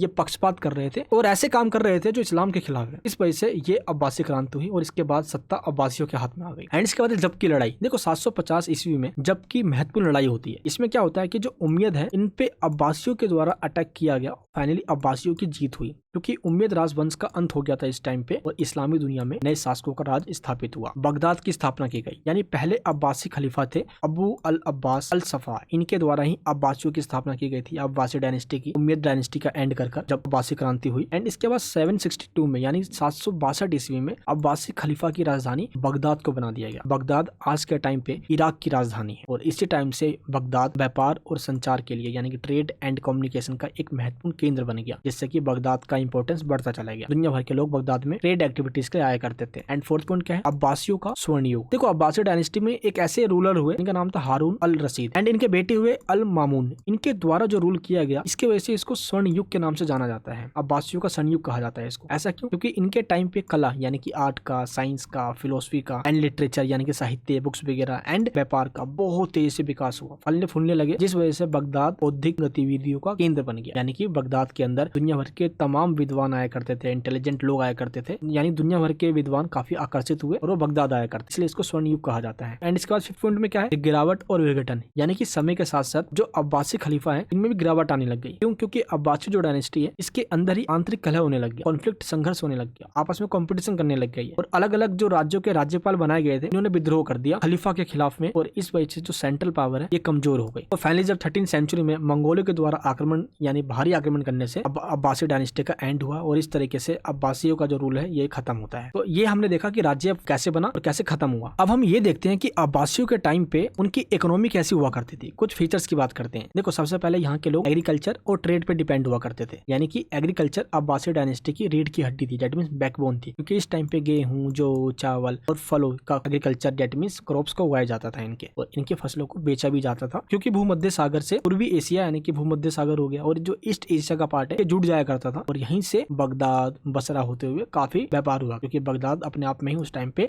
व्यापारिक केंद्र था, जैसे अभी हमने देखा। एंड इसके बाद शहरीकरण, यानी कि शहरों का विकास हुआ, बड़े बड़े शहर आर्थिक केंद्र बन गए। बगदाद अपने आप में एक व्यापारिक केंद्र था, यहाँ पे बहुत बड़े बड़े बाजार हुआ करते थे, जिससे कि यहाँ पे इकोनॉमिक एक्टिविटीज आसानी से हो जाया करती थी। ट्रेड, एडमिनिस्ट्रेशन एंड कल्चरल रूप से जो आदान प्रदान होता था वो यहीं से होता था। कई लोग यहाँ पे आते थे, यहाँ से जब जाते थे तो वो इस्लाम धर्म का प्रचार प्रसार ही कर रहे होते थे, क्योंकि वो काफी इन्फ्लुएंस थे यहाँ के कल्चर से। एंड इसके बाद है मौद्रिक प्रणाली, दैट मींस हुआ क्या, अब्बासी डायनेस्टी के टाइम पे मौद्रिक प्रणाली की शुरुआत की गई, यानी कि मुद्रा सोने की होनी चाहिए, जिसको सोने की दिनार कहा गया, और चांदी का दिरहम कहा गया, जिसको हम करेंसी नोट वगैरह कहते हैं। और इस टाइम पे इसको इसलिए यूज किया गया ताकि व्यापार को आसानी से किया जा सके और जो फाइनेंस एक्टिविटीज है उसमें स्टेबिलिटी है। क्योंकि होता क्या था, पहले वस्तु के बदले वस्तु दिया जाता था, यानी गुड्स के बदले गुड्स दिया जाता है, जिसको हम बार्टर सिस्टम के रूप में जानते हैं। जो मेरे पास गुड्स है वो मैं उसको दे दूंगा और जो उसके पास है वो मुझे दे देगा। पैसा का प्रश्न था ही नहीं। लेकिन इस टाइम पे जब सोने के सिक्के चलाए गए, चांदी का दिरहम चलाया गया, उस टाइम पे ट्रेड एक्टिविटीज में आसानी हो गई एंड बैंकिंग और वित्त व्यवस्था की शुरुआत की गई। जैसे सर्राफ, शराब का मतलब होता है जो मनी एक्सचेंज का काम करता है, एंड हवाला, हवाला का मतलब होता है एक ऐसी व्यवस्था जो कि बैंकिंग सिस्टम का काम करती है। जिससे कि मान लो कोई ऐसा ट्रेडर है, कोई व्यापारी है, व्यापार कर रहा है, वो मान लो उसको कोई अपना पैसा जमा करवाना है या उसको लोन लेना है, तो ऐसी सर्विस दिया करता था हवाला, जिसको हम बैंकिंग के रूप में जानते हैं, यानी कि बैंक के नाम से जानते हैं। इकोनॉमिक एक्टिविटीज का महत्वपूर्ण केंद्र बन गया और यहाँ से अंतरराष्ट्रीय व्यापार होने लग गए, यानी कि इंटरनेशनल ट्रेड एक्टिविटीज होने लग गई। इसलिए बैंकिंग और फाइनेंशियल सिस्टम अब्बासी डायनेस्टी के टाइम पे ठीक था। एंड इसके बाद क्या है, बौद्धिक और सांस्कृतिक योगदान, यानी कि अब्बासी खलीफाओं ने कई ऐसे संरक्षण किए, जैसे साइंस यानी कि विज्ञान में, गणित में एंड मेडिसिन में कई खोज की गई। तो इस टाइम पे काफी बड़ा कंट्रीब्यूशन इनका रहा। एंड सबसे एंड में अब्बासी राज्य के गठन का मूल्यांकन कीजिए, यानी कि इवैल्यूएशन करते हैं। देखो सांस्कृतिक और बौद्धिक केंद्र था ये अपने आप में, अभी हमने पढ़ा इसके बारे में, क्योंकि बगदाद ट्रेड एक्टिविटीज यहाँ से हुआ करती थी, लोग यहाँ पे आया भी करते थे। लेकिन व्यापार और आर्थिक समृद्धि होती गई। देखो आर्थिक रूप से भी काफी मजबूती मिली व्यापार में अब्बासी डायनेस्टी की, यानी कि जब इनके खलीफा राज कर रहे थे। क्योंकि उन चारों खलीफाओं के बाद जब उम्मयद डायनेस्टी आया तो उसने तो कुछ ऐसी एक्टिविटी कर दी जिसने सोसाइटी के अंदर कई ऐसी अस्थिरता यानी कि अनसर्टेनिटी का माहौल पैदा कर दिया। और इसको ठीक करने के बाद उम्मयद डायनेस्टी के बाद जब अब्बासी आए, इन्होंने नहीं किया। एंड इसके बाद धार्मिक और सांस्कृतिक सहिष्णुता। देखो उम्मयद डायनेस्टी जो था, इसने किस तरीके से लोगों के बीच में भेदभाव किया एंड अपने धर्म को सबसे सही और बाकी धर्मों को इसने इग्नोर किया। बट उम्मयद के बाद अगर हम कंपैरिजन करें अब्बासियों के टाइम पे, तो इन्होंने धार्मिक और सांस्कृतिक सहिष्णुता को अपनाया, यानी कि इन्होंने टॉलरेंस की नीति अपनाई और अपने धर्मों के साथ सभी धर्मों का सम्मान किया। बट इन्होंने इस्लाम धर्म का प्रचार प्रसार भी किया। ये चीज अब्बासियों को उम्मयद से अलग करती है, क्योंकि इन्होंने इस्लाम के उन सिद्धांतों का प्रचार प्रसार किया जो कि उम्मयद के द्वारा गैर इस्लामिक कार्य किए जा रहे थे। एंड इसके बाद क्या है, फोर्थ पॉइंट में राजनीतिक अस्थिरता और विघटन, यानी कि खिलाफत का विस्तार तो हो रहा था, लेकिन धीरे धीरे जो पॉलिटिकल रूप से जो अंदरूनी कलह पैदा हो गए, कई इलाकों में विद्रोह होने लग गए। इसके वजह से शासन प्रशासन पूरा कमजोर हो गया और स्वतंत्र रूप से राज्य बनने लग गए, जिन्होंने खलीफाओं का अंत कर दिया। दैट मींस अब्बासियों का भी एंड हुआ। और गिरावट यानी डिक्लाइन जो तब होता है जब 1258 में 1258 में मंगोलों के द्वारा बगदाद पे अटैक किया गया और बगदाद में इस अटैक के बाद पूरा अंपायर का एंड हुआ हुआ फाइनली बगदाद का पतन इस्लामी इतिहास में एक महत्वपूर्ण मोड़ था और इस तरीके से अब्बासी डायनेस्टी का भी डिक्लाइन होता है। यहाँ पे निष्कर्ष के रूप में कहा जा सकता है कि अब्बासी खलीफा के शासनकाल में इस्लामी संस्कृति का प्रचार प्रसार हुआ। नो डाउट उन्होंने इस्लाम के प्रचार का समर्थन भी किया और इस्लामी संस्कृति को बढ़ावा देने के लिए उन्होंने कई पहल भी करे अपने टाइम पे, जो उमैयद डायनेस्टी के टाइम पे नहीं किए जा रहे थे। तो फिर से आपको मैं एक बार ब्रीफली में समझा देता हूँ हमने इस क्वेश्चन में क्या क्या देखा है। सबसे पहले प्रॉफिट मोहम्मद के बाद ये 4 खलीफा आए। इन चारों खलीफा के द्वारा प्रचार प्रसार किया गया जो प्रॉफिट मोहम्मद कर रहे थे। और इन चारों खलीफाओं के बाद उमैयद डायनेस्टी आता है जो इनके ठीक अगेंस्ट काम करता है, इस्लाम धर्म के अगेंस्ट काम कर रहा होता है। तो इसको सत्ता से उखाड़ फेंक कर अब्बासी क्रांति होती है और अब्बासी डायनेस्टी आते हैं और फाइनली ये शासन करते हैं, जो इकोनॉमिक एक्टिविटीज के द्वारा प्रचार प्रसार करते हैं और इकोनॉमिक एक्टिविटीज के द्वारा कई चेंजेस लेकर आते हैं और कल्चरल रूप से भी अपना कंट्रीब्यूशन देते हैं। आई होप आपको ये क्वेश्चन समझ में आ गया होगा। अब हम बात करते हैं अपने नेक्स्ट क्वेश्चन की। नेक्स्ट क्वेश्चन है सूफीवाद के उदय और लोकप्रियता के कारणों का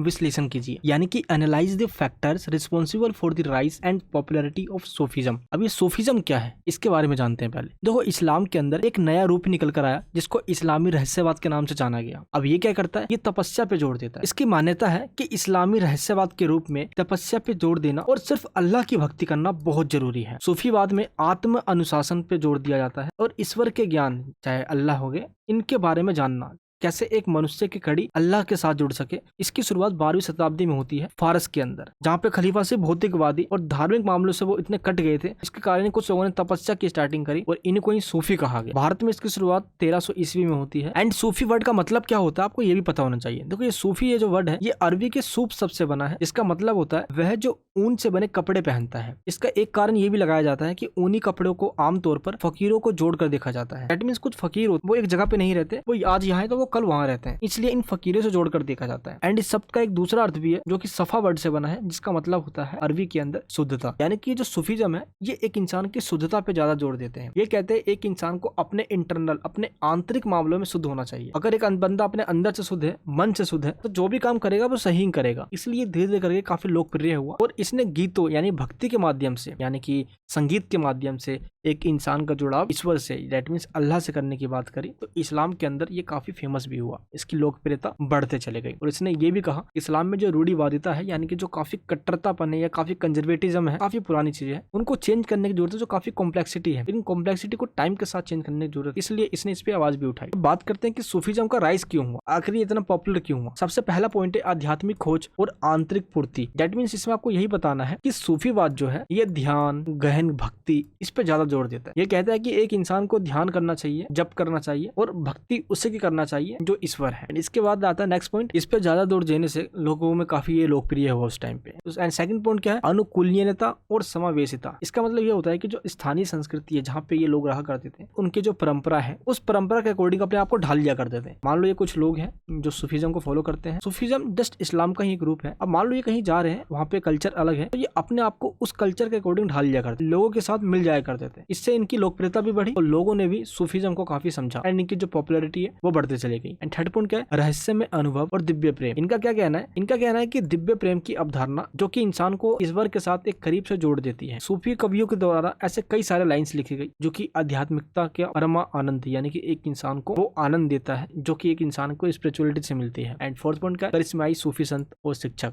करिश्माई सूफी संत ऐसे हुए जो अपने टीचिंग से लोगों के अंदर काफी फेमस भी हुए और इन्होंने अपने फॉलोवर्स भी काफी सारे बनाए। लोग इससे काफी अट्रैक्ट हुए, लोगों के अंदर भाईचारे की स्थापना हुई और सूफी शिक्षाओं का इसके अंदर प्रचार प्रसार हुआ। सूफी संत के द्वारा जो इस्लाम की शिक्षाएं हैं, जो इस्लाम सिखाता है, ये उसी का प्रचार प्रसार किया करते थे। एंड फिफ्थ पॉइंट क्या है, समन्वयवाद और अंतर धार्मिक संवाद। दैट मींस सूफीवाद का जो खुलापन है, जो उदारपन है, इससे लोगों के जो जुड़ाव है वो आसानी से हो जाता था। यह परंपराओं के उन चीजों का भी विरोध करता था जिससे इंसान का कुछ लेना देना ही नहीं है, लॉजिक पे ज्यादा बात करते थे। एंड सिक्स पॉइंट क्या है, समाज कल्याण और मानवतावाद, यानी कि गरीबों, जो बैकवर्ड पे हैं, काफी हाशिए पे हैं, जो काफी बीमार हैं, उनकी सहायता करना। इसलिए समाज कल्याण में सूफीज्म का काफी योगदान रहा। एंड नेक्स्ट पॉइंट क्या है, औपचारिक और हट धर्मी व्याख्याओं का प्रतिरोध, यानी कि इस्लाम की जो कठोरता है इन्होंने उसका खुल के विरोध किया। नो डाउट उनको फिर से व्याख्या किया गया, अगर ये ऐसा है तो ये ऐसा भी हो सकता है, तो इन्होंने इसके ऊपर ही बातें उठाई जिससे कि लोगों के बीच में काफी पॉपुलर भी हुआ और लोग इससे जुड़ते चले गए। इसके बाद लास्ट पॉइंट है हमारा राजनीतिक और सांस्कृतिक प्रभाव, यानी कि जो उस टाइम के राजा हुआ करते थे वो भी इससे काफी प्रभावित थे। तो राजाओं के द्वारा भी सूफी संतों के साथ काफी अच्छे रिलेशन बनाए गए। सूफी संतों के इन शिक्षाओं को प्रचार प्रसार करने में इन राजाओं ने भी अपना योगदान दिया, अपना कंट्रीब्यूशन दिया। तो इस तरीके से कहा जा सकता है कि self experience, devotion and love and influence of propagation of Sant and सीर्स and जो फॉरेन ट्रेड्स हुआ करते थे, इससे भी काफी पॉपुलर हुआ ये। एंड धीरे धीरे करके सूफीज्म का जो पॉपुलैरिटी है ये बढ़ता चला गया। तो इस्लाम की शिक्षाओं के सहारे इसने लोगों के अंदर इस्लाम का प्रचार प्रसार किया और सूफीज्म ने जो भक्ति पे जोर दिया, इससे अल्लाह के प्रति लोगों का जो प्रेम है वो काफी उमड़ आया। तो इस तरीके से 12वीं शताब्दी में इसकी शुरुआत हुई और सन 1300 ईस्वी में ये भारत के अंदर भी आया। तो इस प्रकार ये था हमारा सूफीज्म।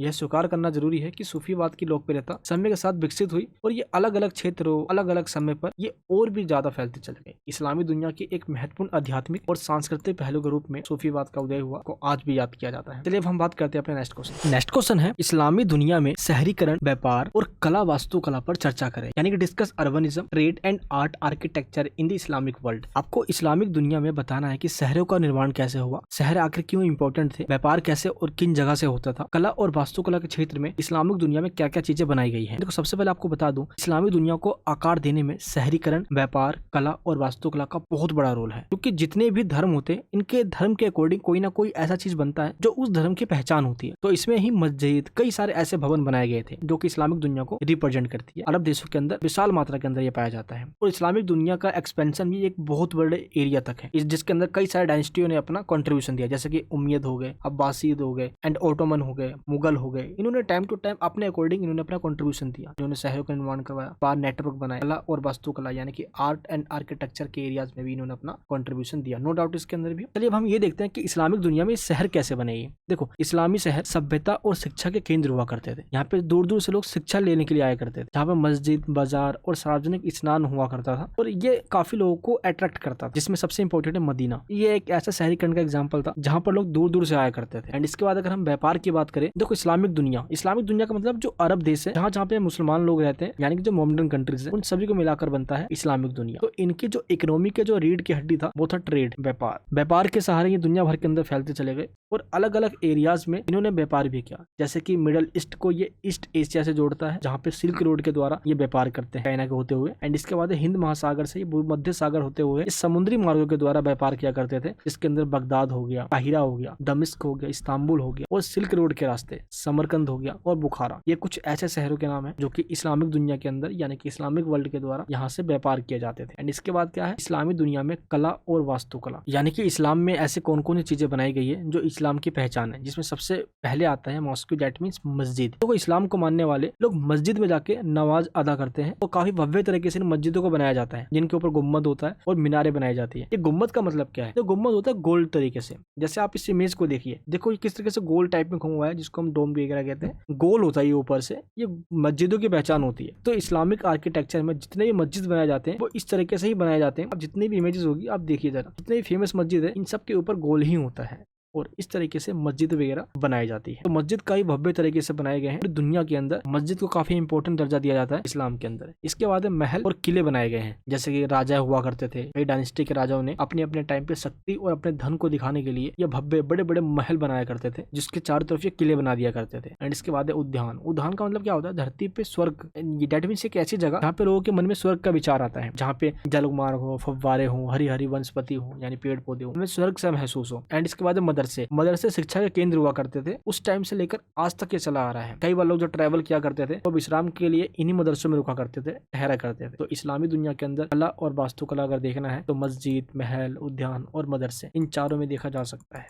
तो इस प्रकार ये हमारे क्वेश्चन का आंसर है। काफी छोटा आंसर और काफी इंटरेस्टिंग आंसर है, इसको बना के आप आसानी से इजिली लिख भी सकते हो। चलिए अब हम बात करते हैं अपने नेक्स्ट क्वेश्चन की। नेक्स्ट क्वेश्चन है मध्यकालीन चीन में राजवंशीय परिवर्तनों की व्याख्या कीजिए, यानी कि explain the dynastic changes in the medieval China. आपको इस क्वेश्चन में ये बताना है चाइना के इतिहास के बारे में। चाइना के अंदर अलग अलग टाइम पे अलग अलग डायनेस्टियों ने राज किया है। एक आया तो दूसरे ने उसको उखाड़ के फेंक दिया, फिर दूसरा आ गया। अब वो कौन कौन है, अब इनके बारे में आपको एक एक करके एक्सप्लेन करना है। तो चलिए स्टार्ट करते हैं सबसे पहले डायनेस्टी के बारे में। चीन के अंदर सबसे पहले जो डायनेस्टी है जिसने राज किया वो है हान राजवंश। हान डायनेस्टी के द्वारा 206 ईसा पूर्व से लेकर 220 ईस्वी तक शासन किया गया और हान राजवंश को चीनी इतिहास में पहला महान शाही राजवंश के नाम से जाना जाता है, क्योंकि इसके जो पहले सम्राट थे वो थे लियो वांग। इन्होंने ही हान राजवंश राजवंश यानी कि हान डायनेस्टी की स्थापना करी और चीन को एकजुट किया, यानी कि चीन के अंदर यूनिटी स्टेब्लिश किया और देश को चलाने के लिए सेंट्रलाइज किया, यानी कि राजा के हाथ में ये सारी पावर को सेंट्रलाइज कर दी गई। और इस टाइम पे आर्थिक विकास बहुत तेजी से हुआ चाइना के अंदर, साइंस के अंदर काफी डेवलपमेंट हुआ और इसी टाइम पे कन्फ्यूशियसवाद का प्रचार किया गया। अब ये कन्फ्यूशियसवाद क्या है, आपको पहले इसके बारे में पता होना चाहिए। देखिए पहले आप इनकी फोटो देखिए, इनका नाम है कन्फ्यूशियस। ये एक फिलोसफर थे। इनके द्वारा जो विचार दी गई, जो आइडियोलॉजी दी गई, जो इनके थॉट्स दिए गए, इसी को कन्फ्यूशियसवाद के नाम से जाना जाता है। और ये विचार दी गई थी कन्फ्यूशियस के द्वारा, जो कि आप इस फोटो में देख पा रहे हो। इनके द्वारा क्या कहा गया, देखो इन्होंने विचार अपने कब दिए, भारत के अंदर जब जैन धर्म और बौद्ध धर्म का राइज हो रहा था, उसी टाइम पे चीन के अंदर एक नई आइडियोलॉजी, आप कह सकते हो कि एक धर्म के रूप में एक नया विचार पनप रहा था, जिसका नाम था कन्फ्यूशियस। और ये दिया गया था कन्फ्यूशियस के द्वारा, इसलिए इसको कन्फ्यूशियसवाद के नाम से भी जाना गया। और उस टाइम पे झो राजवंश का राज हुआ करता था। कन्फ्यूशियस जो विचारधारा है, इनका क्या मानना है, इनका मानना है कि किसी भी देश में अच्छा शासन और शांति तभी स्टैब्लिश होगा जब शासक, मंत्री और जनता प्रत्येक अपनी अपनी जिम्मेदारी को सही से निभाएंगे। उनका जो कर्तव्य है उनको सही से निभाना चाहिए, तभी एक देश के अंदर अमन चैन का स्टेब्लिशमेंट होगा। यानी कि कह सकते हो कि कन्फ्यूशियसवाद जस्ट एक आइडियोलॉजी है, देश तो कैसे चलाए, देश के अंदर जो लोग मानते हैं वो, क्योंकि नास्तिक देश के रूप में चाइना ने अपने आप को स्टेब्लिश किया हुआ है, लेकिन फिर भी वो कन्फ्यूशियस को मानता है। और जो कन्फ्यूशियस है वो अपने आप में एक दार्शनिक मोरलिटी को बढ़ावा देता है। दैट मींस नैतिकता पे कैसे चला जाए, तभी एक देश की तरक्की हो पाएगी, लोगों का जब व्यवहार ठीक होगा। कन्फ्यूशियस के जो विचार हैं, इनमें सबसे पहले मानवता पे जोर दिया गया है, एक इंसान पे जोर दिया गया है, एक इंसान का भलाई किन में है, एक इंसान की क्वालिटी क्या है, इस पे जोर दिया गया है। मानव कल्याण पे जोर दिया गया है, सोशल वेलफेयर पे जोर दिया गया है, ईमानदारी, सच्चाई पे जोर दिया गया है। और ये चाहते हैं कि इंसान के सभी पक्ष में शिक्षा को शामिल किया जाए, तभी उसका व्यवहार ठीक हो पाएगा और उसका नैतिक यानी कि वो मोरल रूप से उसका डेवलपमेंट हो पाएगा। ये है कन्फ्यूशियस, जिन्होंने अपने विचार दिए हैं, इसी को कन्फ्यूशियसवाद के नाम से जाना जाता है। तो हान राजवंश यानी कि हान डायनेस्टी के टाइम पे इसी कन्फ्यूशियसवाद के विचारधारा का प्रचार प्रसार किया गया। तो चलिए अब हम आते हैं अपने सेकंड डायनेस्टी पे, जो कि सुई राजवंश के नाम से जाना जाता है। 220 से लेकर 589 ईस्वी तक इसने शासन किया है। देखो हान राजवंश को सत्ता से उखाड़ने में सुई राजवंश का अपना कंट्रीब्यूशन रहा। इन्होंने ही हान राजवंश को हटाया और इसके बाद ये गद्दी पे बैठे। इनके टाइम पे कई सारे युद्ध हुए हैं, तो अलग अलग टाइम पे अलग अलग शासकों ने छोटे मोटे जगह पे राज किया, लेकिन सुई राजवंश सबसे मेन शासक हुए। इन्होंने आगे चल के पावर का डिसेंट्रलाइजेशन कर दिया, यानी कि पावर को डिवाइड कर दिया, जो कि हान राजवंश ने एक ही जना के हाथ में सारी पावर दे रखी थी। तो इस तरीके से इस टाइम अनसर्टेनिटी का माहौल था, इसके बावजूद भी सुई राजवंश ने राज किया। लेकिन इसके बाद आता है तांग राजवंश 618 से लेके 907 ईस्वी में। अब होता क्या है कि तांग राजवंश के द्वारा सुई राजवंश को गद्दी से उठा के फेंक दिया जाता है और इसी टाइम पे तांग राजवंश की स्थापना होती है चीन के इतिहास में। तांग वंश के द्वारा आर्थिक समृद्धि और सांस्कृतिक यानी कि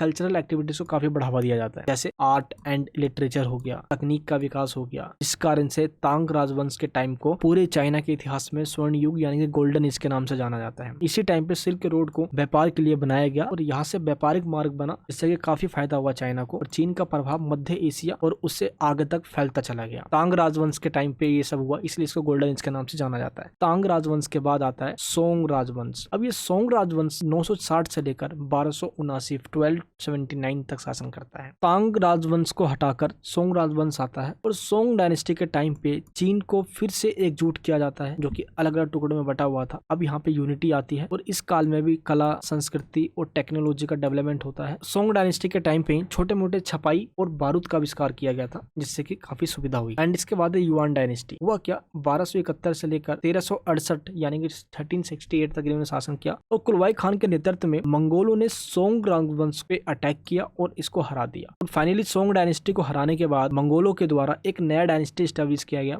जिसका नाम था युआन डायनेस्टी। और फाइनली युआन डायनेस्टी के आने के बाद अब चीन मंगोल अंपायर का भी हिस्सा बन गया और इस तरीके से युआन राजवंश ने पूर्व में और पश्चिम के बीच में व्यापार स्थापित किया और व्यापार करके सांस्कृतिक आदान प्रदान करना स्टार्ट कर दिया। यानी कि युआन डायनेस्टी के टाइम पे ही मंगोलों का आक्रमण हुआ और मंगोल अंपायर का चीन एक पार्ट बन गया। अब इसके बाद आता है मिंग राजवंश। मिंग डायनेस्टी जो है वो 1368 से लेके 1644 तक राज करता है। अब मिंग डायनेस्टी के जो राजा थे वो थे मूल हान। मूल हान ने युआन डायनेस्टी को उखाड़ फेंका, जो कि इससे पहले की डायनेस्टी है। को उखाड़ फेंकने के बाद मिंग डायनेस्टी की स्थापना हुई, जिसने पारंपरिक रूप से जो चाइना का कल्चर है इसको बढ़ावा दिया, जिसमें कन्फ्यूशियस के जो वैल्यूज हैं, जो नॉर्म्स है, जो इनके नियम है, इनके जो विचार है, जो इनकी फिलोसफी है, इसको फैलाया और समुद्री मार्ग की खोज करी। आखिर कहाँ से हम कहाँ तक पहुंच सकते हैं, जिसमें झेंग हे की यात्राएं की गई। महान दीवार जो कि ग्रेट वॉल ऑफ चाइना के नाम से जाना जाता है, इसी टाइम पे मिंग डायनेस्टी के टाइम पे ही बनाया गया। इसके बाद है किंग डायनेस्टी 1644 से लेकर 1912 तक चलता जाता है और ये सबसे एंड का डायनेस्टी होता है। इसके बाद राजतंत्र खत्म हो जाता है चाइना के अंदर और किंग डायनेस्टी के जो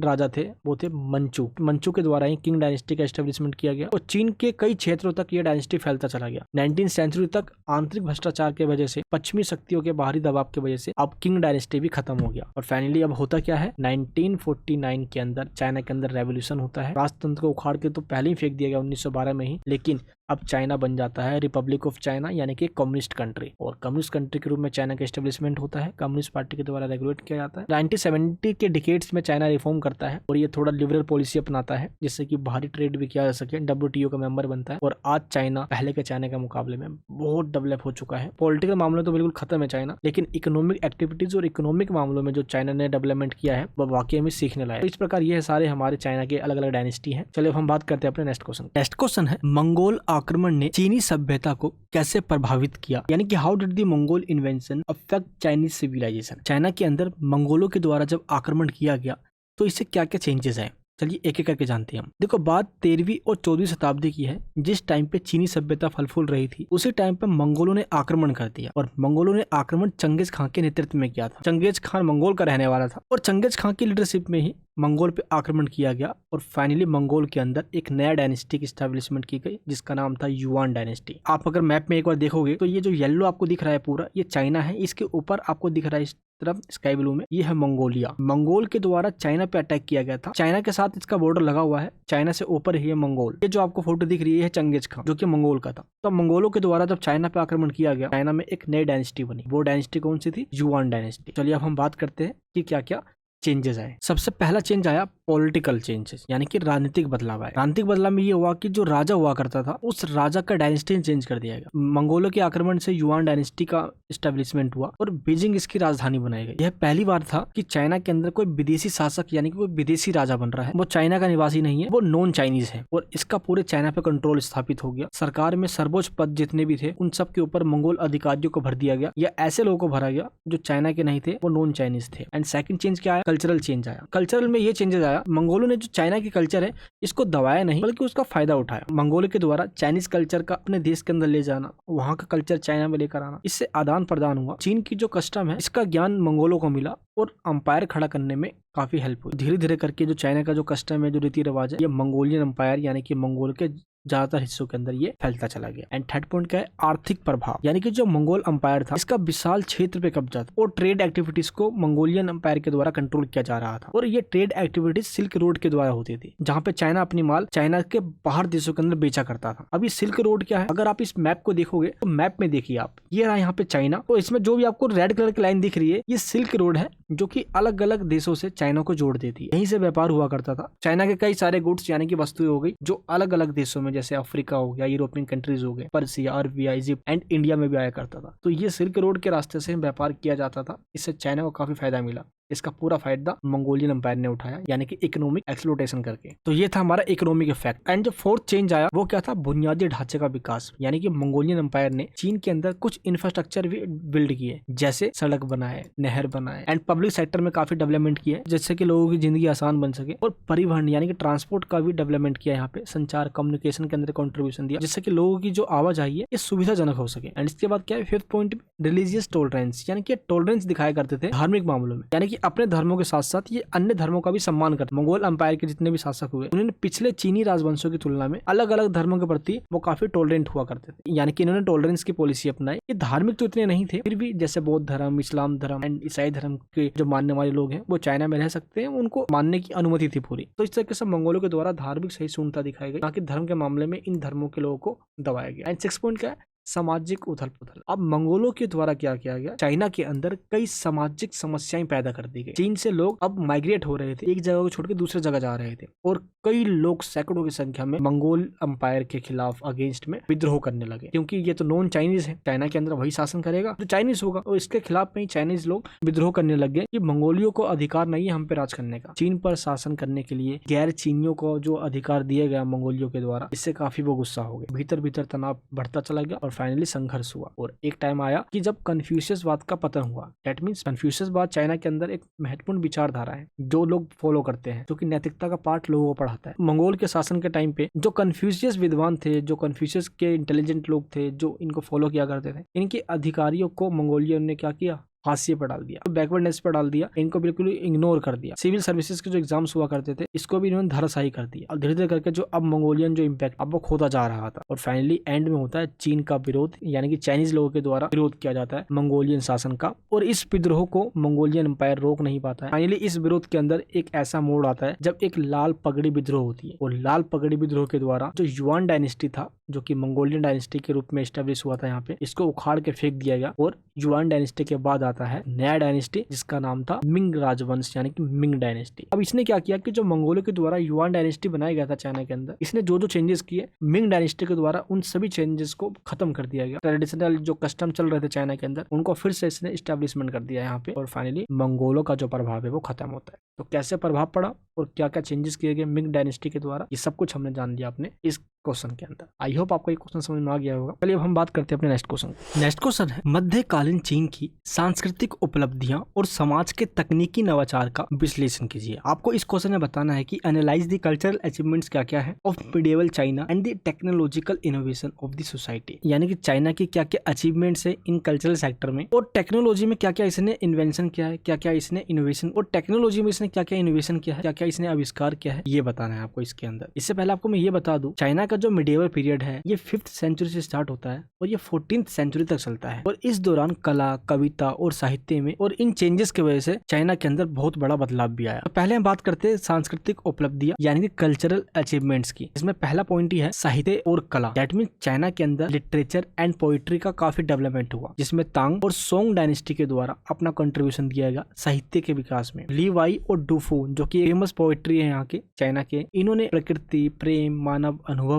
कैसे एक्सपीरियंस करता है, इन सबकी इस तरह के छंदों के रूप में इन्होंने व्यक्त किया जो लोगों को काफी पसंद आया। तो इस टाइम से ये काफी प्रसिद्ध हुआ, काफी फेमस भी हुआ। तो जो भी थोड़े एक दो पोइट्री के नाम है आपको बस इनका नाम पता होना चाहिए ताकि टीचर को ये समझ में आए कि आपको इनके नाम भी पता है, जैसे कि ली वाई हो गया, डूफो हो गया। एंड सेकंड पॉइंट क्या है, कला और सुलेख, यानी कि चाइना के अंदर जबरदस्त तरीके से इनका भी डेवलपमेंट हुआ। जैसे कि सोंग डायनेस्टी के टाइम पे कुछ ऐसे पेंटिंग्स या चित्र बनाए गए जो कि काफी लुभावने हैं, दिखने में काफी रियलिस्टिक लगते हैं, प्राकृतिक यानी कि नेचर को हुबहू उतार दिया जाता था। प्रकृति के साथ साथ सद्भाव की भावना थी यहाँ पे, जिस वजह से कला और सुलेख का डेवलपमेंट हो पाया। थर्ड पॉइंट क्या है, दर्शन और कन्फ्यूशियसवाद। देखो कन्फ्यूशियसवाद चीनी संस्कृति में केंद्रीय भूमिका निभाता है जो कि मोरलिटी को प्रमोट करता है। देखो कन्फ्यूशियस की जो शिक्षाएं हैं इनका स्प्रेड करना, जैसे कि बड़ों के प्रति सम्मान हो, व्यक्तियों का भी सम्मान करो, शासकों में सम्मान हो, राजा भी सबको इक्वल माने, ना कि डिस्क्रिमिनेशन करे। तो इसी टाइम पे एक कल्चर बन गया था चाइना के अंदर कन्फ्यूशियसवाद, जो कि इन सब चीजों की बात करता था। एंड नेक्स्ट पॉइंट क्या है, शाही परीक्षा प्रणाली, यानी कि सुई डायनेस्टी के टाइम पे सरकार में अगर किसी को पोस्ट चाहिए चाइनीज गवर्नमेंट में तो उसको एक एग्जाम देना पड़ता था जिसका नाम था शाही परीक्षा प्रणाली, और इस एग्जाम को जो पास कर लेता था उसकी योग्यता के आधार पर उसको वो पोस्ट मिल जाती थी। तो ये था चाइनीज कल्चर। लेकिन अब चाइना के अंदर अलग अलग टाइम पे कुछ इनोवेशंस हुए हैं। अब वो इनोवेशंस कौन कौन से हैं, जिसमें सबसे पहला है बारूद, यानी कि गन पाउडर का। गन पाउडर का जब आविष्कार हुआ चाइना के अंदर तांग डायनेस्टी के टाइम पे, तो मिलिट्री क्षमता इसकी बढ़ गई और सैन्य क्षमता बढ़ जाने से इसका काफी ये यूज करने लग गया, और चाइना सिर्फ अपने देश में नहीं, ये दुनिया के तमाम देशों के अंदर इसको सप्लाई करने लग गया। एंड इसके बाद सेकंड पॉइंट क्या है, मुद्रण टेक्नोलॉजी, यानी कि मुद्रण प्रौद्योगिकी, यानी कि तांग डायनेस्टी के टाइम पे ही लकड़ी के टुकड़े की छपाई कर आविष्कार कर दिया गया। आपको पता है कि पेड़ों से ही हमें कागज मिलता है, और इस टाइम पे चाइना में ही सबसे पहले इसका आविष्कार हुआ है। जो आज हम पेपर देख रहे हैं, जिसपे आज हम लिखते हैं, इन सब का आविष्कार चाइना में ही हुआ है तांग डायनेस्टी के टाइम पे। तो यहाँ से नॉलेज और कल्चर का स्प्रेड होने लग गया। सोंग डायनेस्टी के टाइम पे भी काफी फला फूला, और जैसे प्रिंटिंग की शुरुआत एक बार हो गई तो सूचना एक जगह से दूसरी जगह जाने लग गया और पुस्तकें छपने लग गई, जिससे कि लोगों को पढ़कर नॉलेज मिलने लग गई। थर्ड पॉइंट क्या है, कंपास और नौवाहन। कंपास जो हमें बताता है कि हमें नॉर्थ में जाना है, साउथ में बताना है, जो हमें दिशा बताता है। जब कोई पहले नाव से जाया करता था पानी में, उसको पता नहीं चल पाता था कि नॉर्थ में जाए साउथ में जाए, तो कंपास का इनोवेशन किया गया चाइना के अंदर, ताकि जो समुद्र के रास्ते जा रहे हैं या नदी के रास्ते जा रहे हैं उनको इससे पता चल सके कि वो किस दिशा में जा रहे हैं। और कंपास का आविष्कार भी चाइना में मिंग डायनेस्टी के टाइम पे किया गया है। एंड फोर्थ पॉइंट क्या है, कृषि नवाचार, यानी कि भारी हल हो गया, पानी के लिए पहिए हो गए, एंड बेहतर सिंचाई के लिए अलग अलग सिस्टम का डेवलपमेंट किया गया, जिससे कि एग्रीकल्चर जो क्रॉप्स है इनका भी प्रोडक्टिविटी बढ़ सके, बढ़ी हुई पॉपुलेशन को इसका फायदा मिल सके। इसी वजह से चाइना का आर्थिक विकास भी हुआ, क्योंकि एग्रीकल्चर में भी इसने नए नए इनोवेशन किए। एंड नेक्स्ट पॉइंट है चीनी मिट्टी के बर्तन। देखो सोंग डायनेस्टी के टाइम पे चीन के अंदर एक अच्छी क्वालिटी के चीनी मिट्टी के बर्तन बनाए जाते थे और ये काफी फेमस भी था, जिसमें नाजुक सेलोडोन हो गया, सुंदर नीले और सफेद बर्तन हो गए। और ये सिर्फ चाइना में नहीं बल्कि ये इंटरनेशनल मार्केट में भी ट्रेड एक्टिविटीज के द्वारा चाइना से सप्लाई किया जाता, जिसके डिमांड पूरी दुनिया भर के अंदर बहुत ज्यादा हुआ करते। तो इन सब का इनोवेशन चाइना में ही किया गया है। ये सारे पॉइंट जो बस मैं आपको बता रहा हूँ, ये पॉइंट्स आपको पता होना चाहिए, एग्जाम में आप बिल्कुल अच्छे तरीके से बना कर भी लिख के आ सकते। इस तरीके से पेपर मेकिंग और हाइड्रोलिक इंजीनियरिंग का जो आविष्कार चाइना में हुआ, इसने चाइना की जो प्रसिद्धि है, जो पॉपुलैरिटी है, दुनिया में बढ़ा। आई होप आपको क्वेश्चन समझ में आ गया होगा। चलिए अब हम बात करते हैं अपने नेक्स्ट क्वेश्चन। नेक्स्ट क्वेश्चन है मध्यकालीन चीन में सामंती संस्थाओं का विकास का वर्णन कीजिए, यानी कि describe the development of feudal institutions in medieval China. आखिर चाइना के अंदर इस सामंती संस्थाओं का विकास कैसे हुआ, यानी कि सामंतवाद का विकास कैसे हुआ, हमें इसके बारे में बताना है। देखो मध्यकालीन चीन में सामंती संस्थाओं का विकास कई राजवंशों के द्वारा किया गया। अब वो राजवंश कौन कौन से, एक एक करके उन सभी डायनेस्टी के बारे में हम जानेंगे। पहला जो डायनेस्टी है वो है झोड़ राजवंश, यानी कि झोड़ डायनेस्टी। इसका शासन इतने टाइम तक होता है और इनके टाइम पर झोड़ राजवंशों के द्वारा एक सामंती प्रणाली की शुरुआत की गई, जिसको फेंगजियन प्रणाली कहा जाता है, जिसमें शासक वफादार रईसों और सैन्य कमांडरों को उनकी वफादारी के बदले, उनके मिलिट्री सर्विस के बदले उनको लैंड यानी कि भूमि दिया करते थे, जिसपे वो खेती करवाया करते थे और जब वो जागीरदार बनकर अपने क्षेत्र पे वो शासन किया करते थे। लेकिन समय के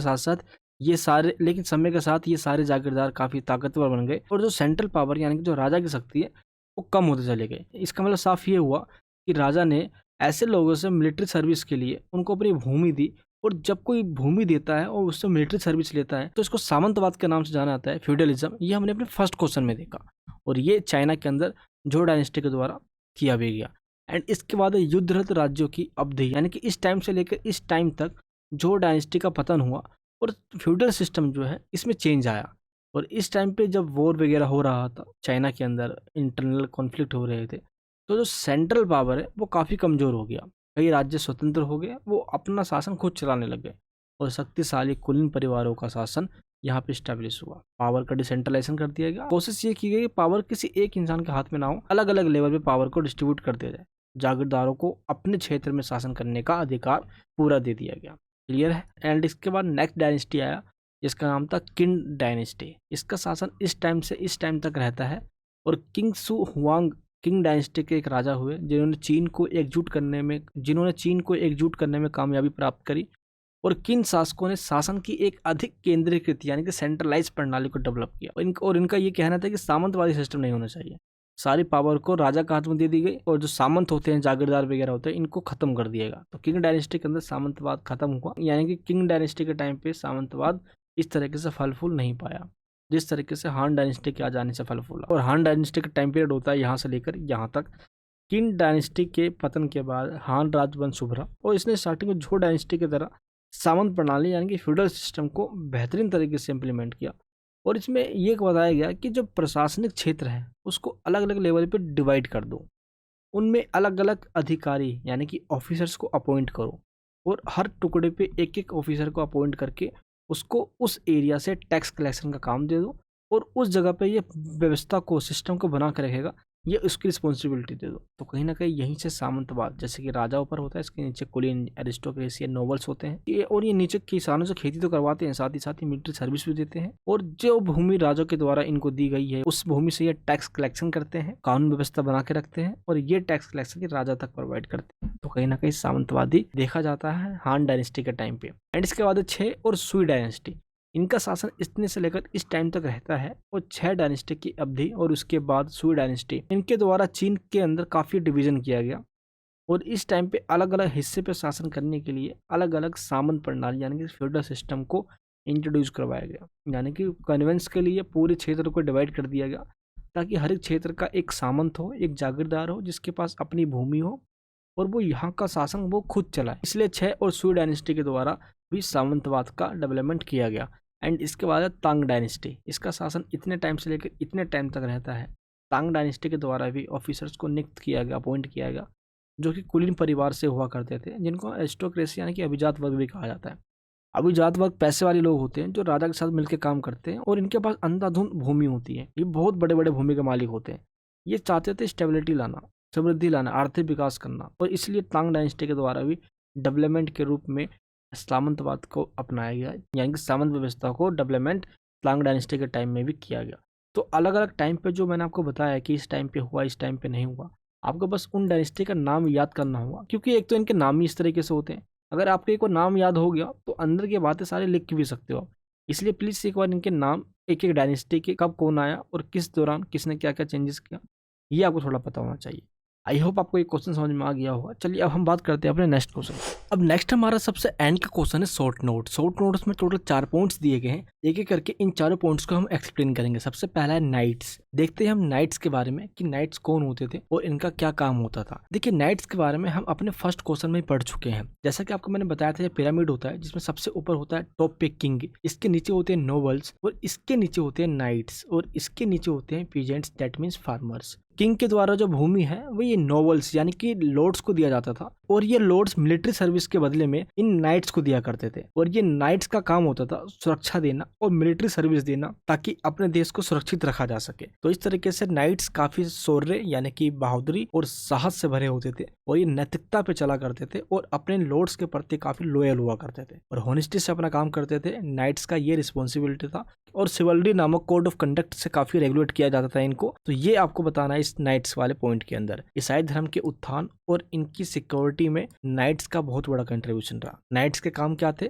सुरक्षा करना, जैसे कि गिरजाघर वगैरह हो गए, चर्च वगैरह हो गए, एंड अलग अलग जो कम्युनिटी के लोग हो गए, इनकी सुरक्षा करना नाइट्स का ही काम था। ये मिलिट्री सर्विस देते थे, इसके बदले में ही इनको लैंड्स प्रोवाइड किया जाता था, और लैंड्स पे से टैक्स कलेक्शन का ये काम भी किया करते थे। धर्म युद्ध, देखो नाइट्स धर्म युद्ध में अपने शौर्य और साहस के साथ अपने धर्म की रक्षा करते थे। एंड सामाजिक सेवा, ये रक्षा करने के साथ साथ गरीबों की हेल्प भी करते थे। बीमार और असहाय जो लोग हैं, ये उनकी भी हेल्प किया करते थे। नाइट्स का जो कंट्रीब्यूशन रहा है वो यूरोपियन सोसाइटी के अंदर बहुत ज्यादा रहा है, जिसमें आर्ट एंड कल्चर के अंदर भी इनका कंट्रीब्यूशन है, जैसे म्यूजिक के अंदर, पोएट के अंदर, एंड आर्ट के डेवलपमेंट में इन्होंने अपना कंट्रीब्यूशन दिया, जो कि यूरोपियन कल्चर को दर्शाता है। लैंग्वेज और लिटरेचर में भी, जैसे कि ईसाई साहित्य हो गए, बाइबल वगैरह हो गया, इनका प्रचार प्रसार हो गया। एंड यूरोपियन लैंग्वेज में जैसे लैटिन लैंग्वेज हो गया, इनका काफी प्रचार प्रसार किया गया। धर्म के मूल्य और सिद्धांतों को लोगों तक पहुंचाया गया, ताकि लोग भी ईसाई धर्म के बारे में जान सके, और ये सब करने में नाइट्स का बहुत बड़ा कंट्रीब्यूशन रहा। तो एक बार ये सारे पॉइंट्स आप इंग्लिश में भी देख सकते हो। प्रोटेक्शन एंड डिफेंस करते थे ये, एंड इनका मेन काम था सोशल सर्विस भी देना, and protecting European society, promotion of art and culture, and promotion of language and literature. ये काम था नाइट का। पॉइंट समझ लेना, एक बार बस पॉइंट आपको पता होना चाहिए। एंड इसके बाद हमारा आता है नेक्स्ट शॉर्ट नोट, कला और वास्तुकला का विकास, यानी कि development of art and architecture. अब इसमें क्या होता है, कला का विकास किया जाता है यूरोपियन सोसाइटी के अंदर, जैसे कि अपने विचारों, अपने भावनाओं और अपने अनुभवों को ये व्यक्त करते हैं पेंटिंग के माध्यम से, जैसे आप यहाँ पे देख सकते हो, अपना ये आर्ट दिखाते हैं। एंड इसके बाद हम वास्तुकला की जब बात करते हैं, वास्तुकला का मतलब होता है कोई भी भवन बनाने का तरीका, उसका डिजाइन किस मेथड में बनाया गया है। तो इसके लिए अलग अलग मेथड बनाए जाते थे, जैसे ग्रीक का यूरोपियन मेथड था, और यूरोपियन मेथड में भी एक मेथड था जिसका नाम था गोथिक शैली, यानी कि 12 और 13 सेंचुरी के दौरान गोथिक मेथड का डेवलपमेंट हुआ, और इस मेथड के दौरान चर्च वगैरह बनाए जाते थे, जो कि दिखने में काफी नुकीले और मेहराब वाले होते थे। और गोथिक शैली का डेवलपमेंट 12वीं शताब्दी में फ्रांस में हुआ था। और दुनिया भर के अंदर जितने भी चर्च बनाए जाते हैं वो यूरोपियन मेथड से ही बनाया जाता है, जो काफी नुकीला होता है। आप इमेज में देखते ही हो, ये ऊपर से काफी चोटी की तरह लंबा निकला हुआ होता है। इस तरीके से पूरा चर्च बनाया जाता है। तो इसको गोथिक शैली कह लो या यूरोपियन शैली कह लो, जो दुनिया भर के अंदर चर्च को बनाने में हेल्प करता है, और इसी मेथड में बनाया जाता है, जो कि ईसाई धर्म का अपना एक प्रतीक के रूप में दुनिया भर के अंदर ये फेमस भी है, जो कि होली रोमन एम्पायर यानी कि पवित्र रोमन एम्पायर से चला आ रहा है। इसके बाद जो नेक्स्ट क्वेश्चन है वो क्या है, विश्व को अरब सभ्यता की क्या देन है, यानी कि अरबों ने पूरे वर्ल्ड को क्या दिया है। देखो अरब सिविलाइजेशन काफी प्राचीन, काफी पुराना सिविलाइजेशन है, और ये पश्चिमी एशिया और उत्तरी अफ्रीका तक फैला हुआ है। 6ठी शताब्दी ईसा पूर्व से ही इसने दुनिया भर को कई सारे नॉलेज दिए हैं, और अरब सभ्यता के अंदर इस्लाम धर्म का ही काफी प्रभाव था। 7वीं शताब्दी के आसपास अरबी भाषा का काफी बोलबाला हुआ, जिसमें मोहम्मद इब्न ईसा अल निहारी ने इस्लामी संस्कृति, इस्लामिक कल्चर को बताया कि दुनिया में किस तरीके से इसका स्प्रेड हुआ, और इसकी काफी तारीफें भी करी। विशाल साम्राज्य बना, और अरब सभ्यता आगे चल के एक विशाल अंपायर भी बना। हमने ओटोमन अंपायर के बारे में भी सुना है। तो व्यापार, कल्चर, विज्ञान, शिक्षा, अलग अलग फील्ड के अंदर इन्होंने अपना कंट्रीब्यूशन दिया है। जैसे हम बात करते हैं एजुकेशन का, तो एक प्रॉफिट का कहना था कि प्रत्येक मुसलमान का यह कर्तव्य है कि वह ज्ञान की खोज करे, और अरबों ने समस्त ज्ञान को अपना लिया और उसे विकसित किया। एंड इसके बाद है चिकित्सा यानी कि मेडिसिन। अरबों ने ही प्लेग की बीमारी, आंखों के रोगों एंड छुआछूत की बीमारी को फैलने से कैसे रोका जाए इसकी जानकारी दी ताकि अस्पतालों तक ये इन्फॉर्मेशन पहुंच सके। एंड इसके बाद है थर्ड पॉइंट में अंक एवं गणित, डेट मीन्स नंबरोलॉजी एंड मैथमेटिक्स। अंक की जानकारी दी गई, जैसे अरबों ने भारत से अंक की जानकारी ली और पूरे दुनिया भर के अंदर इसको फैलाया। पश्चिमी देशों के अंदर आज भी इसको अरबी अंक के नाम से जाना जाता है। अरबों ने ही बीज गणित, जियोमेट्री वगैरह हो गया, इनका काफी अच्छे तरीके से इसका इस्तेमाल किया, रसायन शास्त्र का डेवलपमेंट किया। बाकी अरब ज्योतिषों का अनुमान था कि पृथ्वी अपनी धुरी पर घूमती है और सूरज के चारों ओर चक्कर भी लगाती है। तो ये सब जो अरबों ने किया तो दुनिया को एक नई आइडियोलॉजी और एक नया पर्सपेक्टिव समझ में आया। एंड इसके बाद फोर्थ पॉइंट क्या है, दर्शन और जीवन यानी कि फिलोसफी एंड लाइफ। देखो अरबों की जो उपलब्धि है वो काफी महत्वपूर्ण है फिलोसफी के क्षेत्र में, क्योंकि इब्न सीना हो गए या अबू अल वसीद मोहम्मद इब्न रुस्तम हो गए, इनके द्वारा कई इस्लामी साहित्य या लिटरेचर का डेवलपमेंट किया गया, जो कि कई सारे कुछ प्रसिद्ध, यहाँ पे आपको मैं नाम बता देता हूँ। ये देखिए, ये कुछ फेमस लिटरेचर है जिसके अंदर कई सारी कहानियां हैं जो कि इस्लामिक कल्चर को बताती है।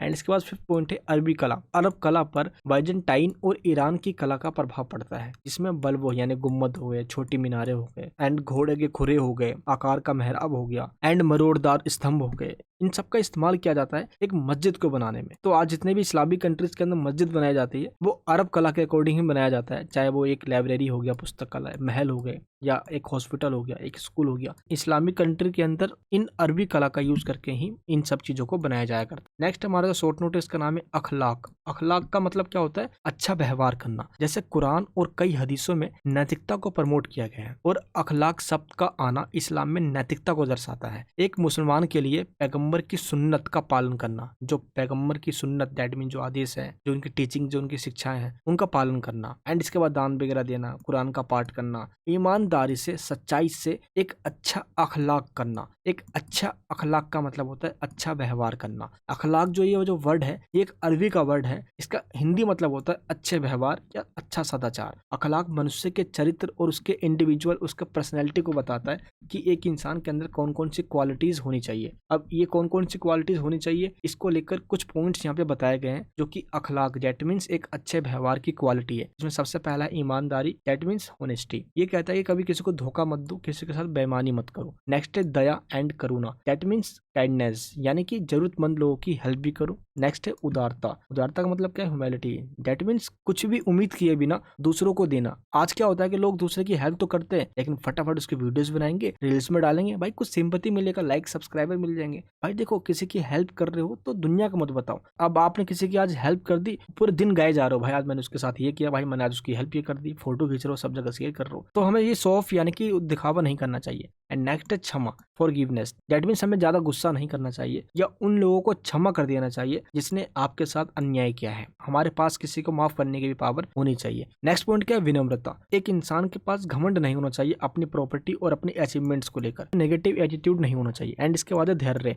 यानी कि पेशेंसी। देखो अगर लाइफ है तो जाहिर सी बात है वहाँ पे चैलेंजेस भी है और कठिनाइयां भी हैं, तो साहस के साथ इनको सहकर इनका सामना करना चाहिए। नेक्स्ट है कृतज्ञता दैट मीन्स ग्रेटिट्यूड। इसका मतलब क्या होता है, शुक्र जाहिर करना, जैसे कि आशीर्वाद के लिए या आज इस जिंदगी के लिए हमें अल्लाह का शुक्रगुजार करना चाहिए, ऐसा मानना है इस्लाम के अंदर। एंड नेक्स्ट पॉइंट क्या है, न्याय, यानी सभी लेन देन और बातचीत में निष्पक्ष और न्यायपूर्ण होना चाहिए, कोई भेदभाव नहीं होना चाहिए। नेक्स्ट पॉइंट क्या है, सम्मान यानी कि रिस्पेक्ट। दूसरों के साथ सम्मान और गरिमा के साथ व्यवहार करो। अब चाहे उसकी सामाजिक स्थिति कुछ भी हो, चाहे वो अमीर हो या गरीब हो, छोटा हो, बड़ा हो, काला हो, गोरा हो, हमें बिना इसके परवाह किए हुए हमें दूसरों की रिस्पेक्ट करनी चाहिए। तो इस प्रकार कहा जाता है कि अल्लाह के करीब आने और आध्यात्मिक उन्नति प्राप्त करने का एकमात्र साधन है अखलाक, जिसमें टॉलरेंस की पॉलिसी अपनाओ, समझ, अपनी अंडरस्टैंडिंग डेवलप करो। और अखलाक इस्लाम में नैतिक आचरण यानी कि हम किस तरीके से मोरल बिहेवियर हमारा हो, यानी कि नैतिक व्यवहार हो हमारा, जिसमें हम अपना विकास दूसरों को नुकसान पहुंचा के ना करें, एक ऐसा व्यवहार करें जिससे हम अल्लाह के नजरों में एक नेक इंसान बन पाए। आई होप आपको जितने भी मैंने क्वेश्चंस बताए हैं ये सारे क्वेश्चंस आपको समझ में आगे होंगे। यहीं पे हमारा सारे क्वेश्चन यहाँ पे खत्म होता है।